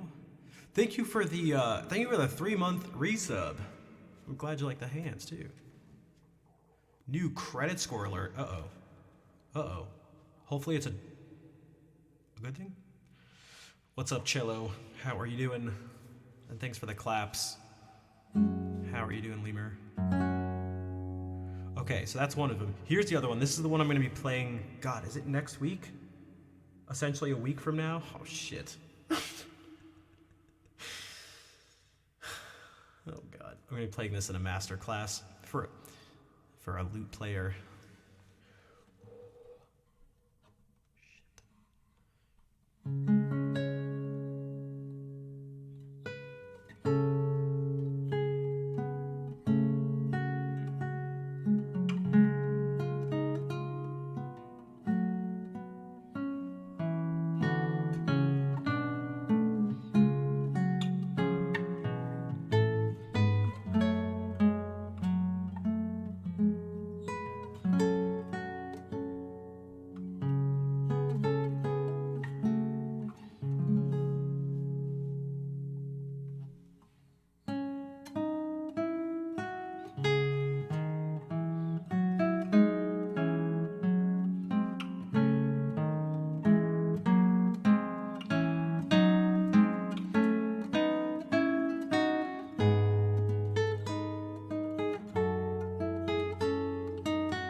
Principe Valiente. A medieval song for the king. Play a song for the king.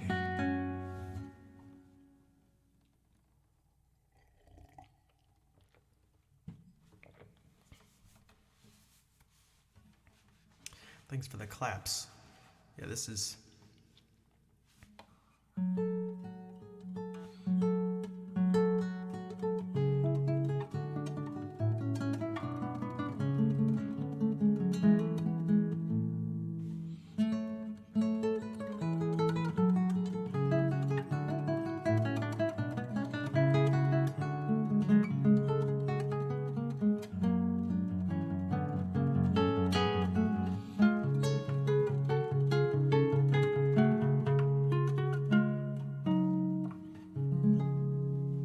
This is a good example. This has a lot of these, saying playing legato and not ending too heavy. We have this, like, the very beginning.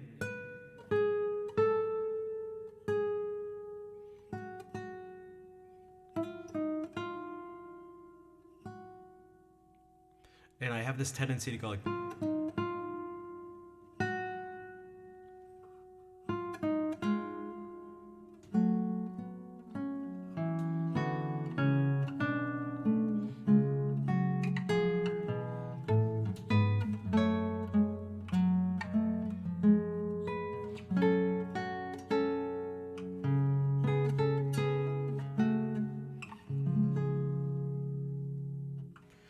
it's difficult.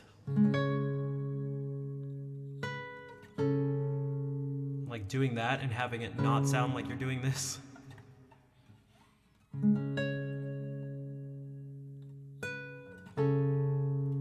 It's difficult to not go like...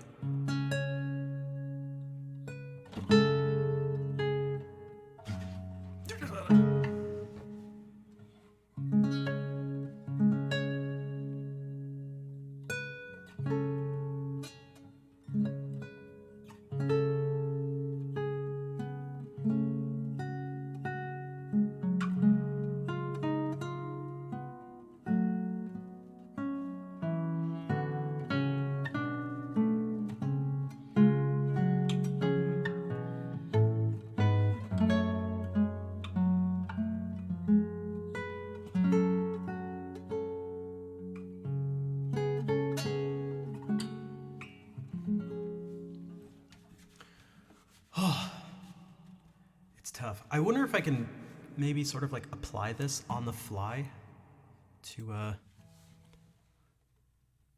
what if we go to our Frog Galliard?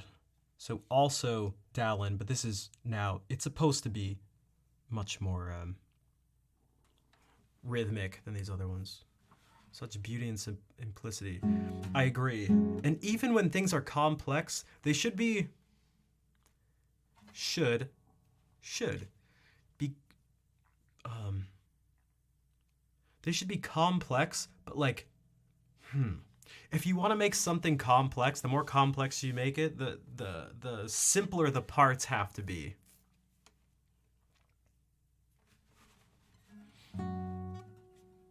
If not, you just get chaos.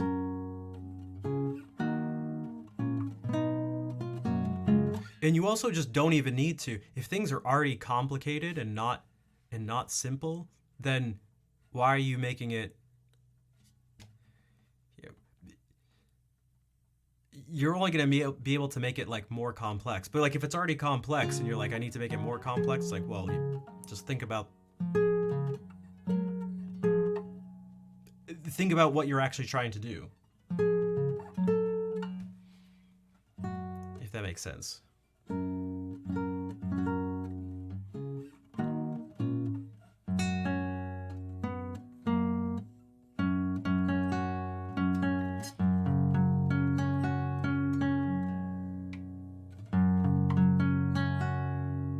Like you're already telling us it's complex. You want to make it more complex? You're gonna make it more complex, then like that's what you're gonna get.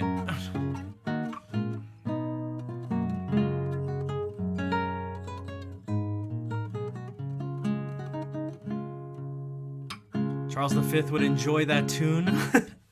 Well, thank you. We can actually think about it like this. So when you can think about it in Bach's fugues. The ones with the most number of voices have the simplest of subjects. A lot of times they're like vocal type things. It may just be like, I'm making this up right now, but like...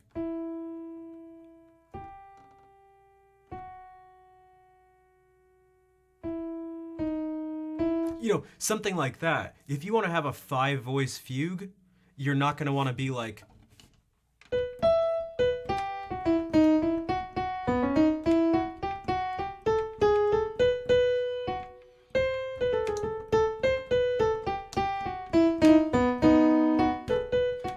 Like, oh, you're gonna do that with 5 voices? Let's say you get it done. It's like, is that what you actually want? Is that what you want to do? You're probably gonna be fine with 3 or even maybe just like 2 voices going back and forth. Like, geez, that's quite the fugue subject.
this one might just need to actually be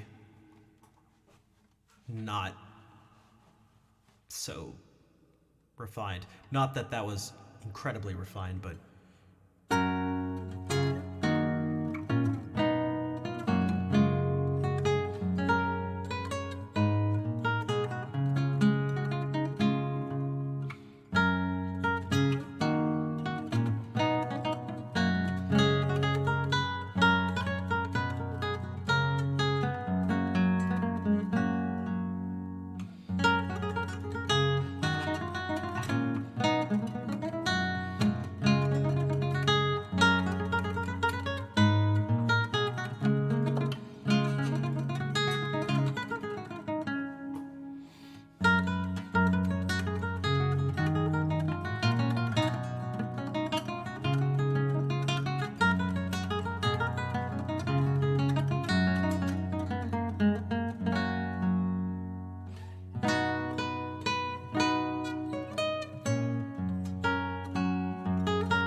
you're not excited for the last achievement? You know what? Don't do it then. This is your life. You only have one life to live. Life's too short to be getting dumb video game achievements that you don't enjoy. It's also too short to play songs that you don't like.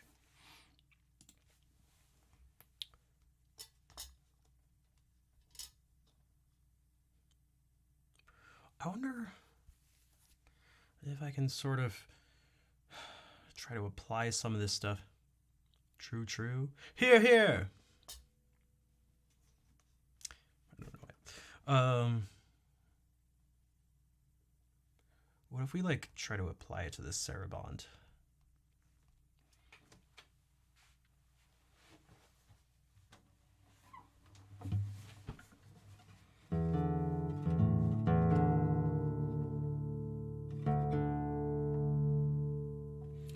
Oh, I don't think I ever updated this. Oh no, I did update it. Oh, shit.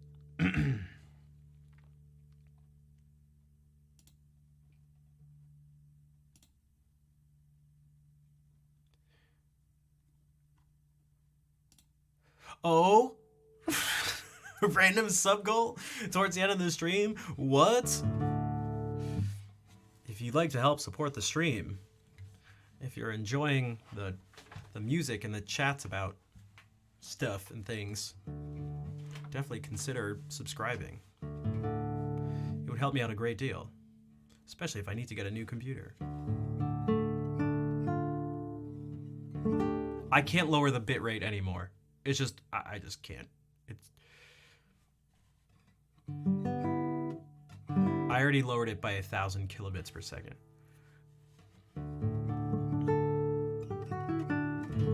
Paul Moran. Andre Rieu? I don't know Paul Moran. I definitely know Andre Rieu. So what's that emote?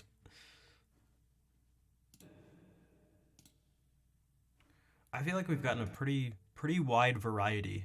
Again, they don't have to be composers either. They don't have to be composers either.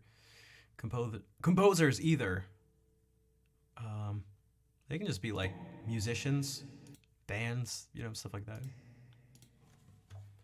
You know, could be Jacob Collier, for example. Although he is like, well, you know what?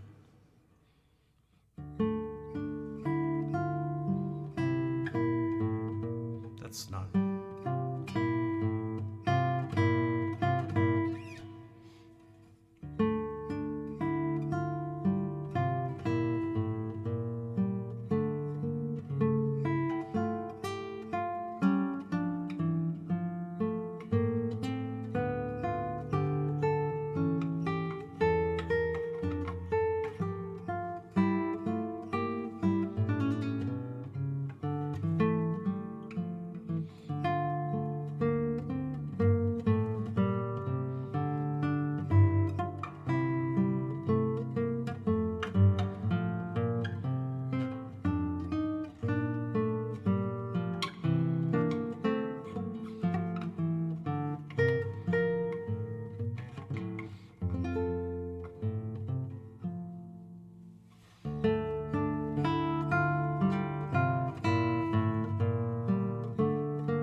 Oh wow.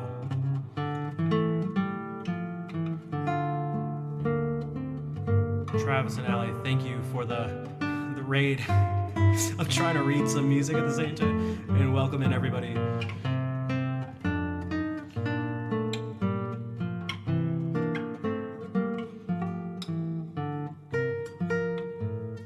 Do you guys like the keyboard music of Bach? I hope so, because that's what you're getting.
Brucos, thank you for the 53-month resub.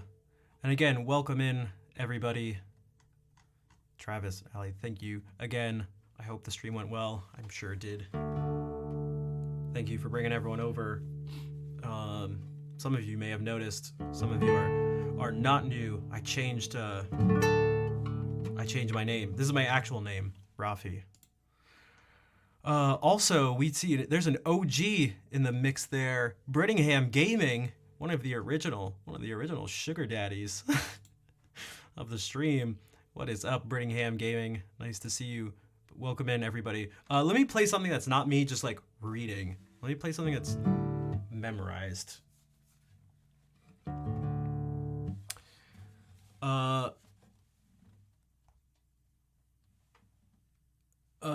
Wait, so why am I going to this? I'll just play something memorized.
Oh, Brucos, thank you for gifting a sub to ACS.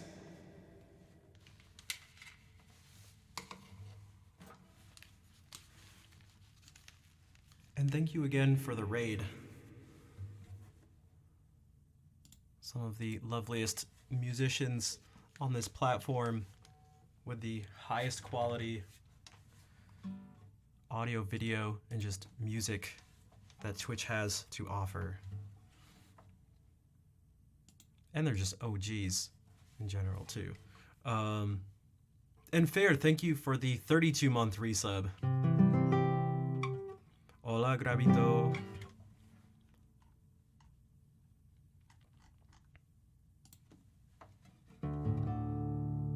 So those were 2 movements from Bach's first cello suite. I feel like most people probably, whether they know the name or not, at least recognize this prelude.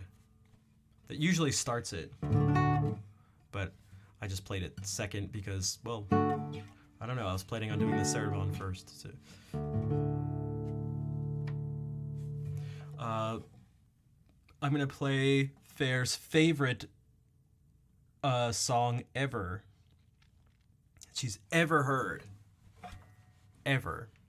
And we know this for sure. It's 100% confirmed. Capriccio Árabe.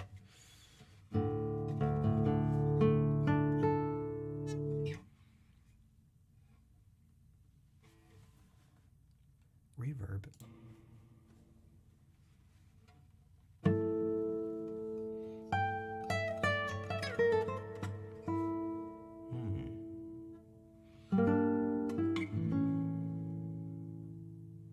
I'm gonna do that again. Chat's favorite song, that's right. It's just everybody's favorite song. Have I played that original from last stream? I did not. Wait, the one I played on.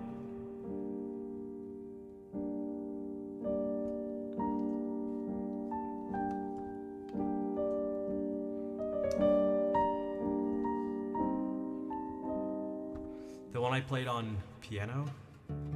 Or the one I wrote for guitar? I haven't played that yet.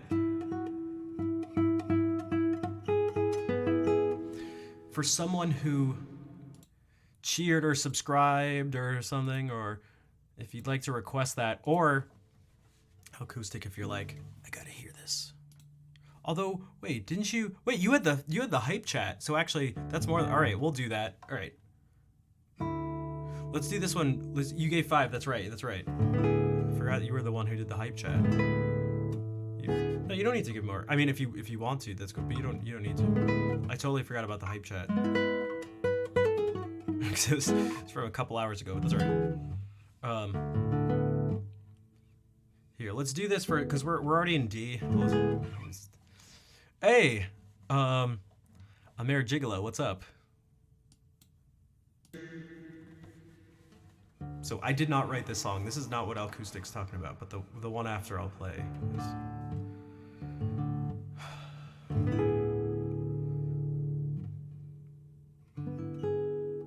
If you're still here. It'll only be a few minutes, but. Yeah.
Otmar Liebert. I don't know who that is. I'm assuming a guitarist. Admiral Zerker, hello. Sounds like Fado. I could see that. I'm not a Fado expert, but I can see that. I feel like they have similar sort of aesthetic or like emotional sort of feel to it. And Soundbites, what's up? How's it going? Welcome in. Thank you for the bravo. Thank you, Vol. Thanks everyone for the claps. Fair, thank you again for the 32-month resub. Okay, yeah, sorry, acoustic. Okay, now I'll play this. Bravissimo. Grazie. Grazie, acoustic. All right, it's all right. That was just about to become Count Dracula, or just the Count.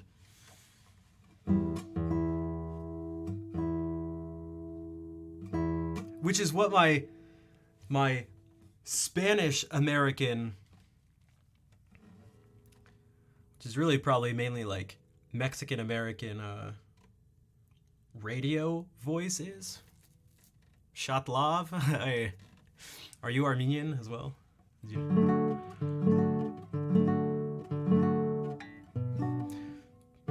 Inchmisses. You're Greek? Okay, gotcha. Close enough, right?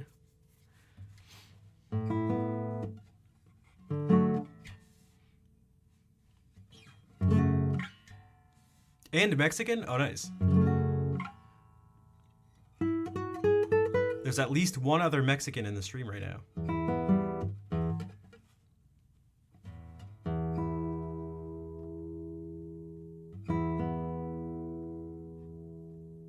Okay, so I wrote this piece. It's also sort of a downer. Not really. Well, I don't know. Melancholy, I guess, describes it. Some bittersweet stuff. It's about a person who you'll never know. Well, actually,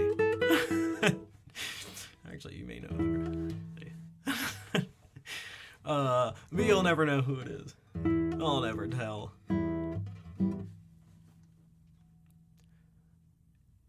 Guys, you remember that commercial?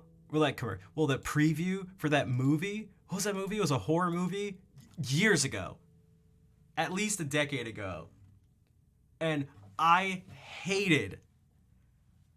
got so uncomfortable by the preview for it. Not because it's a scary movie, but because in the preview, I don't know what it is about this, but it makes me so uncomfortable, and I'm like, it's so cringe. It's, I'll never tell. I hated that line, and it just made me uncomfortable that I did it, but that's what I just thought about. All right. I hate it. Oh my God, it's so...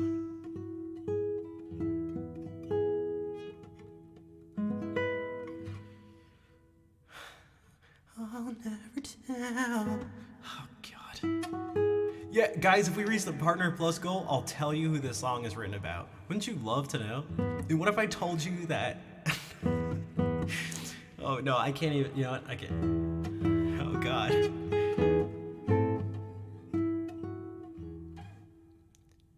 Which is also...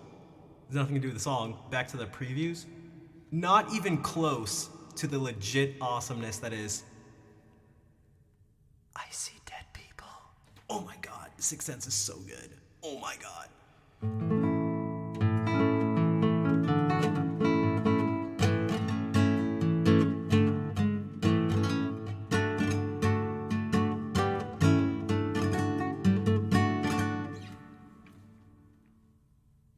Photo Festival has inaugurated an AI art award. Hey, you know what?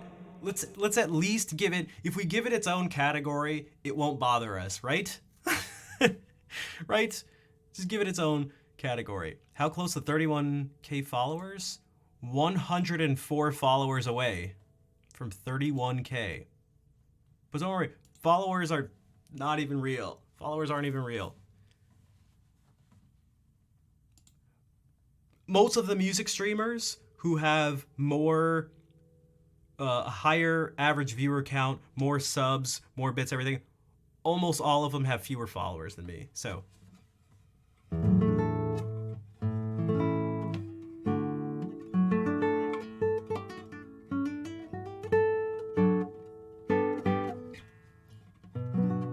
And like, you know what companies care about? So that's CCV, baby. That's what this song is about. My viewer count. Average viewers. I wrote a song about my sub count. This goes out to all the streamers out there that once had a sub count that was way higher than what it is now. Am I right, guys?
Thanks, Soundbites. Also, I'm a bad Armenian. I don't really speak Armenian. I just know a little bit of basic stuff, because who speaks Armenian anyway? Don't worry, there's definitely no very deep, deep shame and guilt around it. Not at all. Not at all. Also, Soundbite, yeah, I never suggest to anyone looking at their viewer count. Like, mine's hidden right now. I can't see it. But you know how many viewers you have on average. Like, you know the size of your stream. You know the size of your stream. It's also like, you're very welcome, Acoustic. So I apologize for forgetting about the hype chat earlier.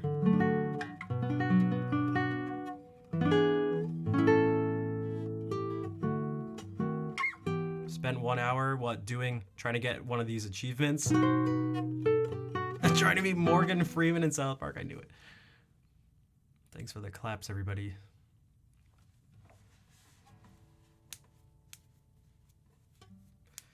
Yeah, that was a song I wrote. It initially had nothing to do with this, but like the first part of it was, I played it years ago, but the actual song itself was written sort of for a person. Not for them, like, hey, I dedicate this to you, but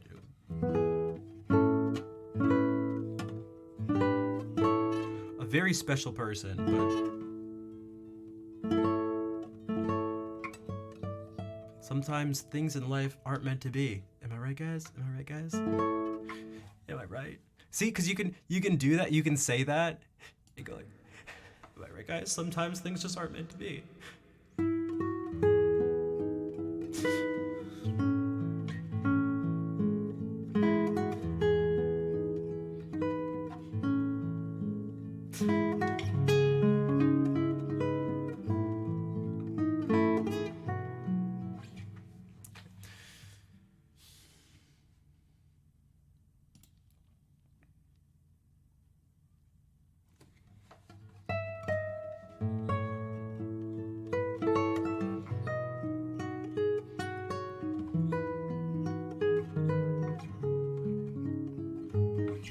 not gonna play the same song over again. Or will I? Or maybe I'll play it double speed.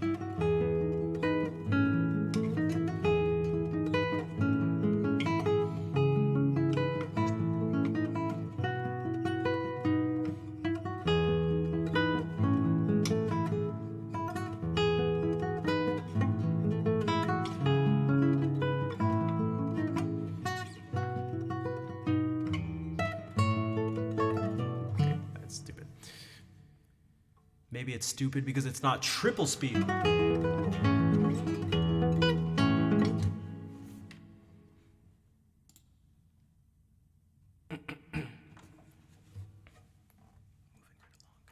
All right. Christmas songs for classical guitar?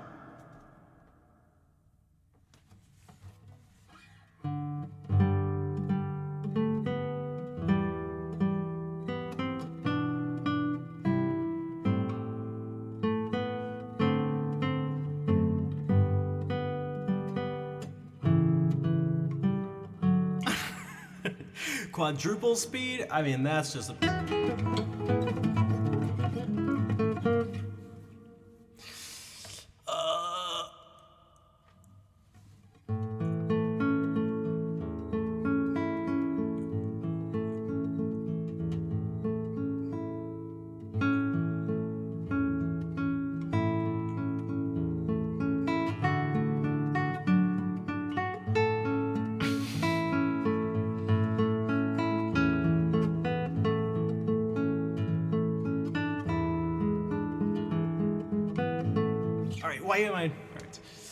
Why am I doing it? I can tell you why. Because I saw it, and so I clicked on it.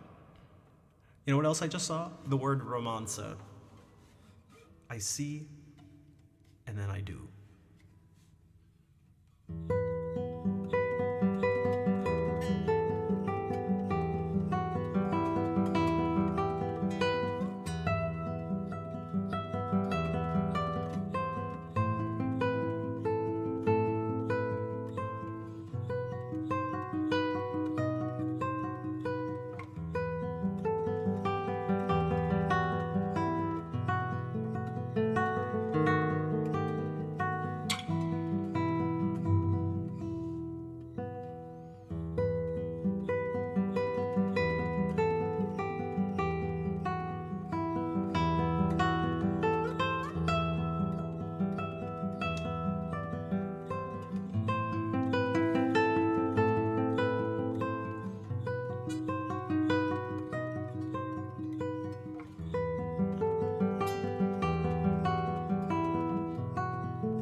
This song was in a French film called J'ai Interdit, but It's also just like, it's probably one of the most popular classical guitar songs. This thing,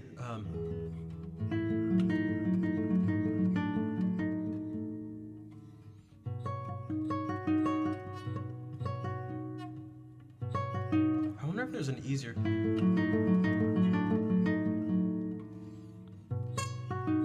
Maybe I can just move my finger here and then.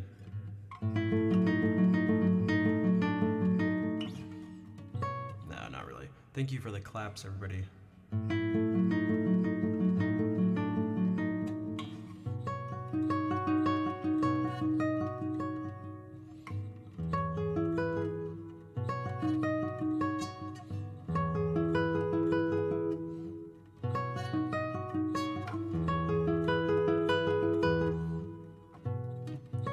One thing, jumping up to here and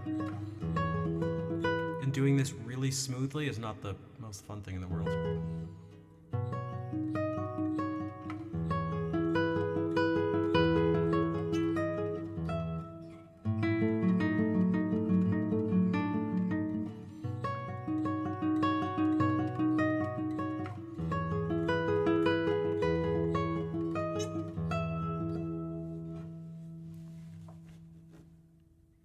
Hey, well, you got an achievement, so it's all good.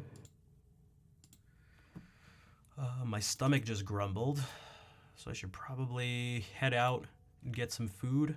But first, I will play our ending song. And I got some work to do for class, and I actually have to do real practicing. So, and not go to bed at a ridiculous hour, because I gotta get up at 7 in the morning tomorrow. Which, I don't know about you guys, but to me, that's really early. It's like, ugh. For me, that's the earliest reasonable time to wake up. Maybe 6. Maybe 6 is like, if you have to wait.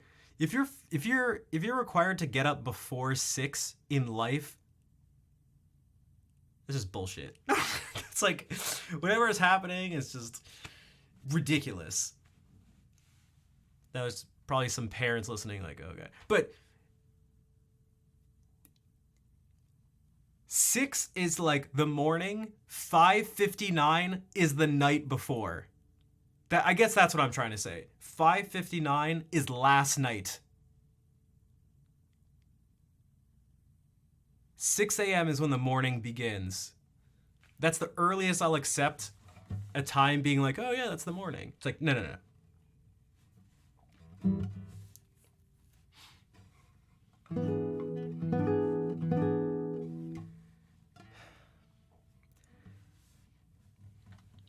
All right, moving right along.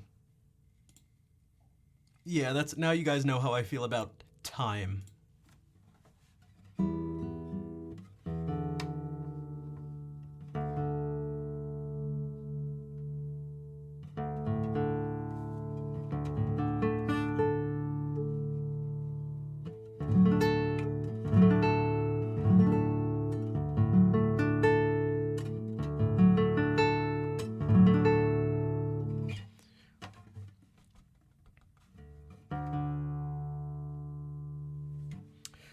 All right. El Noi de la Mar.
keep forgetting to say hey to Winvia because it's in the middle of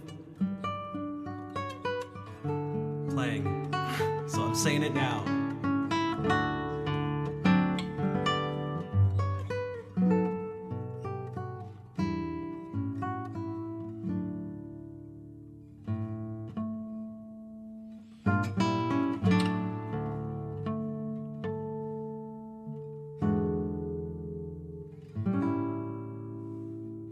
I'm not gonna do the thing again.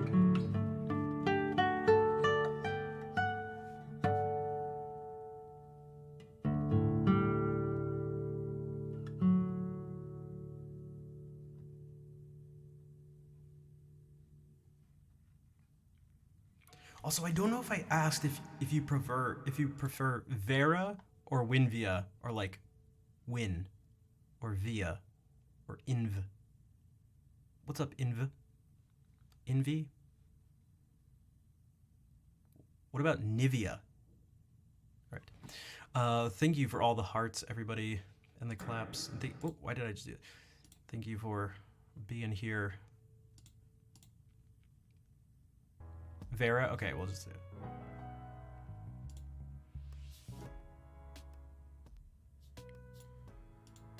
I'm so hungry.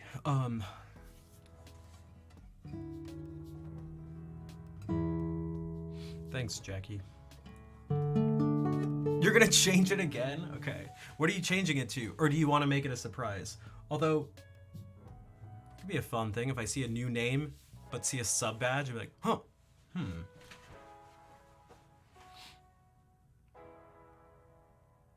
Dude, I feel like everybody's changing their name. Not really, but I can just say that. It makes it true. Wait, Gaming Chark? Wait, what? Chark?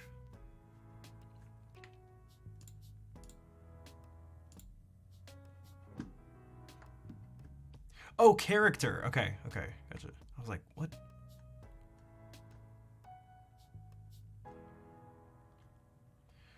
I'm looking for someone to raid.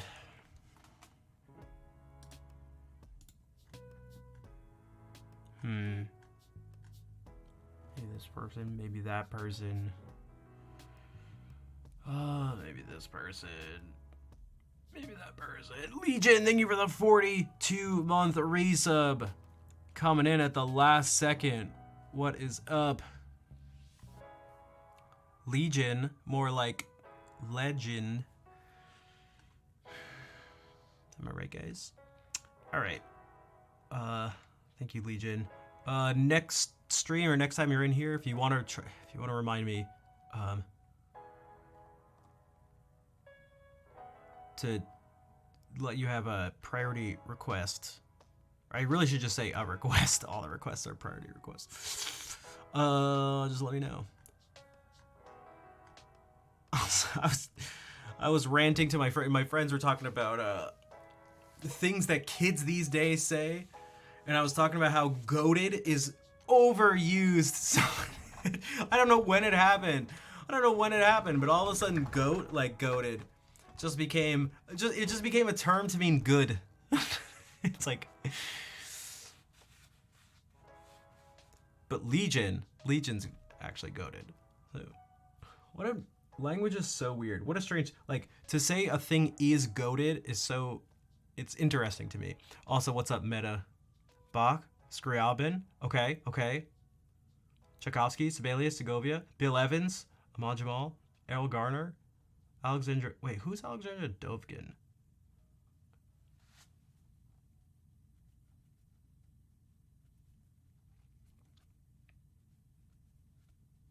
Bill Evans is goat. I mean, these are all, I'm just looking at goats. Just goats. They're just goats. Classical pianist, okay. Classical piano's goated. Goats are goated. What am I trying to get, a P.O. box? Oh, geez, I don't know.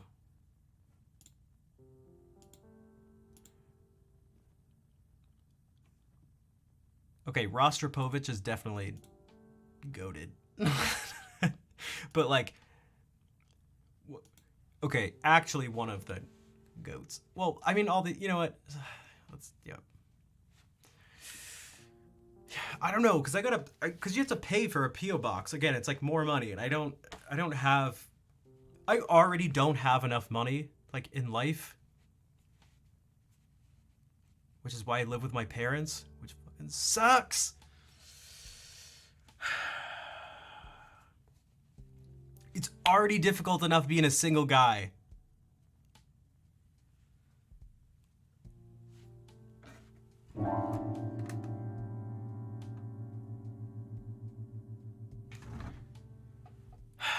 Sure, parents are wonderful people. Yeah, well,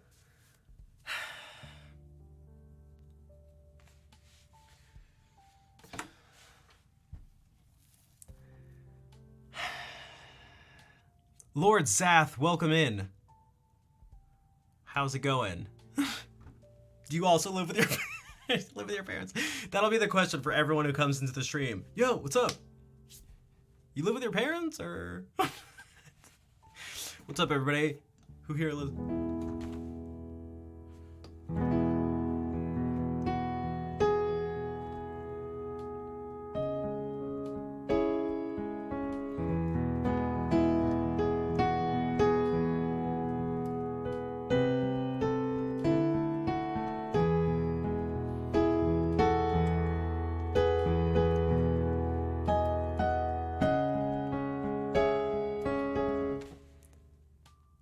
They left as soon as you graduate. Wait, they left?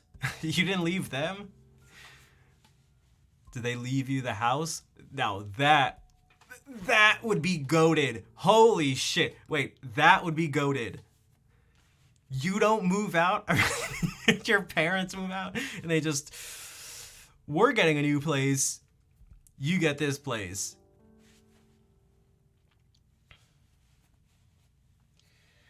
You didn't keep the house? Okay, not goated.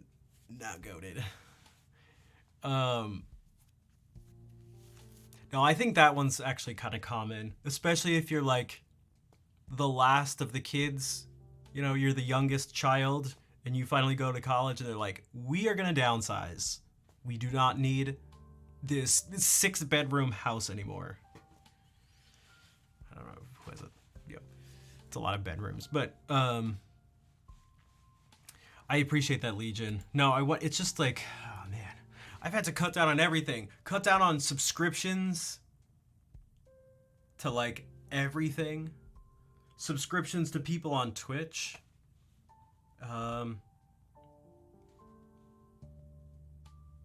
Just trying to save money, so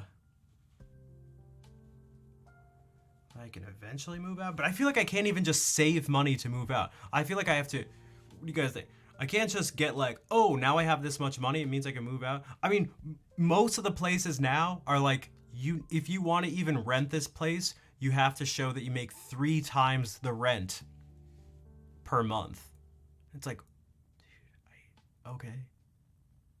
All right.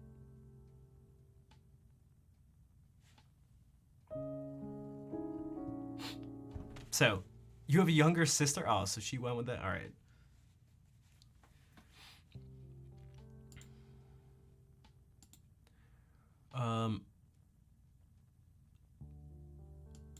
But yeah, no, I don't know.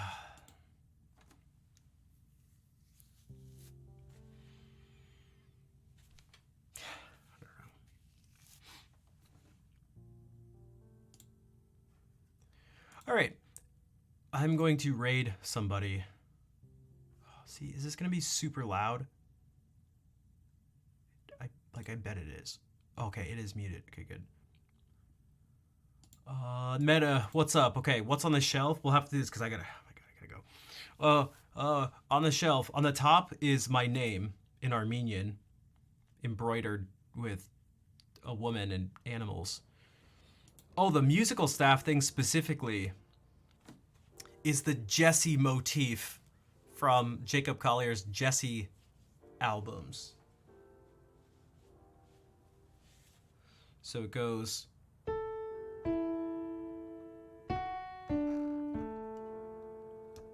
Yeah, Zelda 1 and 2. Those are original carts right there. I played when I was a kid.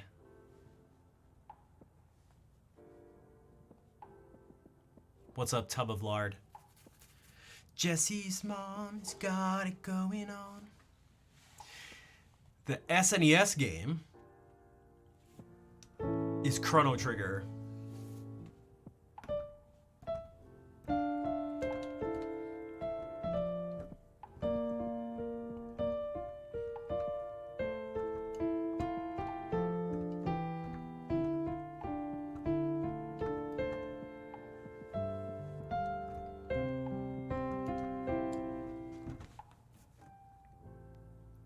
One of my favorite.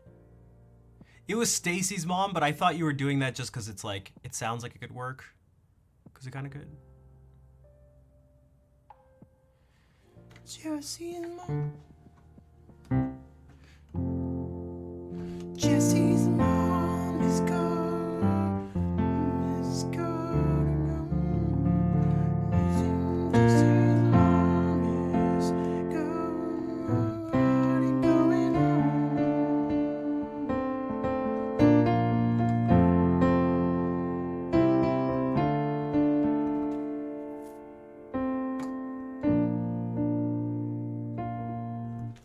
You didn't hear Jesse or JC? Oh, well, you know what? That is why he did that, because his name's Jacob Collier. So his initials are JC, Jesse. So for him, he said it was sort of like, not an alter ego or something, but it is a reference to that. And yeah, I'm sorry, Broccoli, but I gotta head out. It's been 3.5 hours, which again isn't the longest, but I gotta get up really early tomorrow. And I still have a bunch of work. I still gotta eat dinner, even though it's 9:30. And then do a bunch of work, including like hours of practice, so I am not gonna be able to do hours of practice, actually. Oh my god. To get 8 hours of sleep, I'm gonna need to go to bed in an hour and a half, and that is not gonna happen. Shit. Alright. I did not realize that. Okay, I need to go.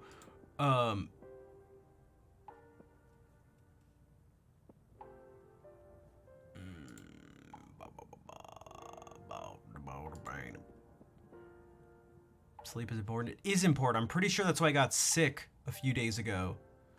I think it's been like a month of like really not getting enough sleep because I've been forced to get up to do school stuff. Then just spend all day like working on stuff.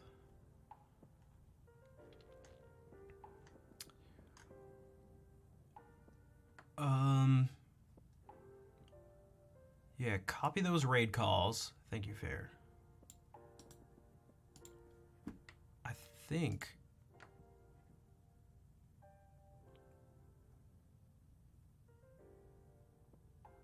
we can raid someone who's going to be doing something completely different. So, make sure to turn the volume down because we're about to go to a rave. We're about to go to a rave. Don't believe me?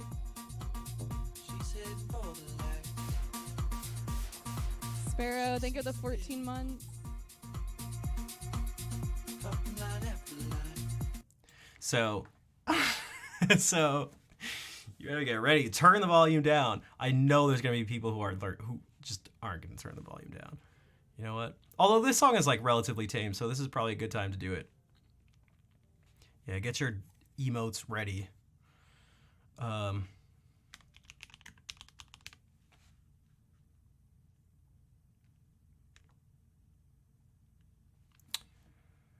Okay, so yeah, thank you all for being here, hanging out, for chatting, lurking, subbing, moderating, raiding. There's a bunch of raiders. Yeah, I will be back on Friday, 6 p.m. Eastern Daylight Time. I hope to see you then. In the meantime, let's say hey to Jess, who's doing DJ and stuff. Take care, everybody.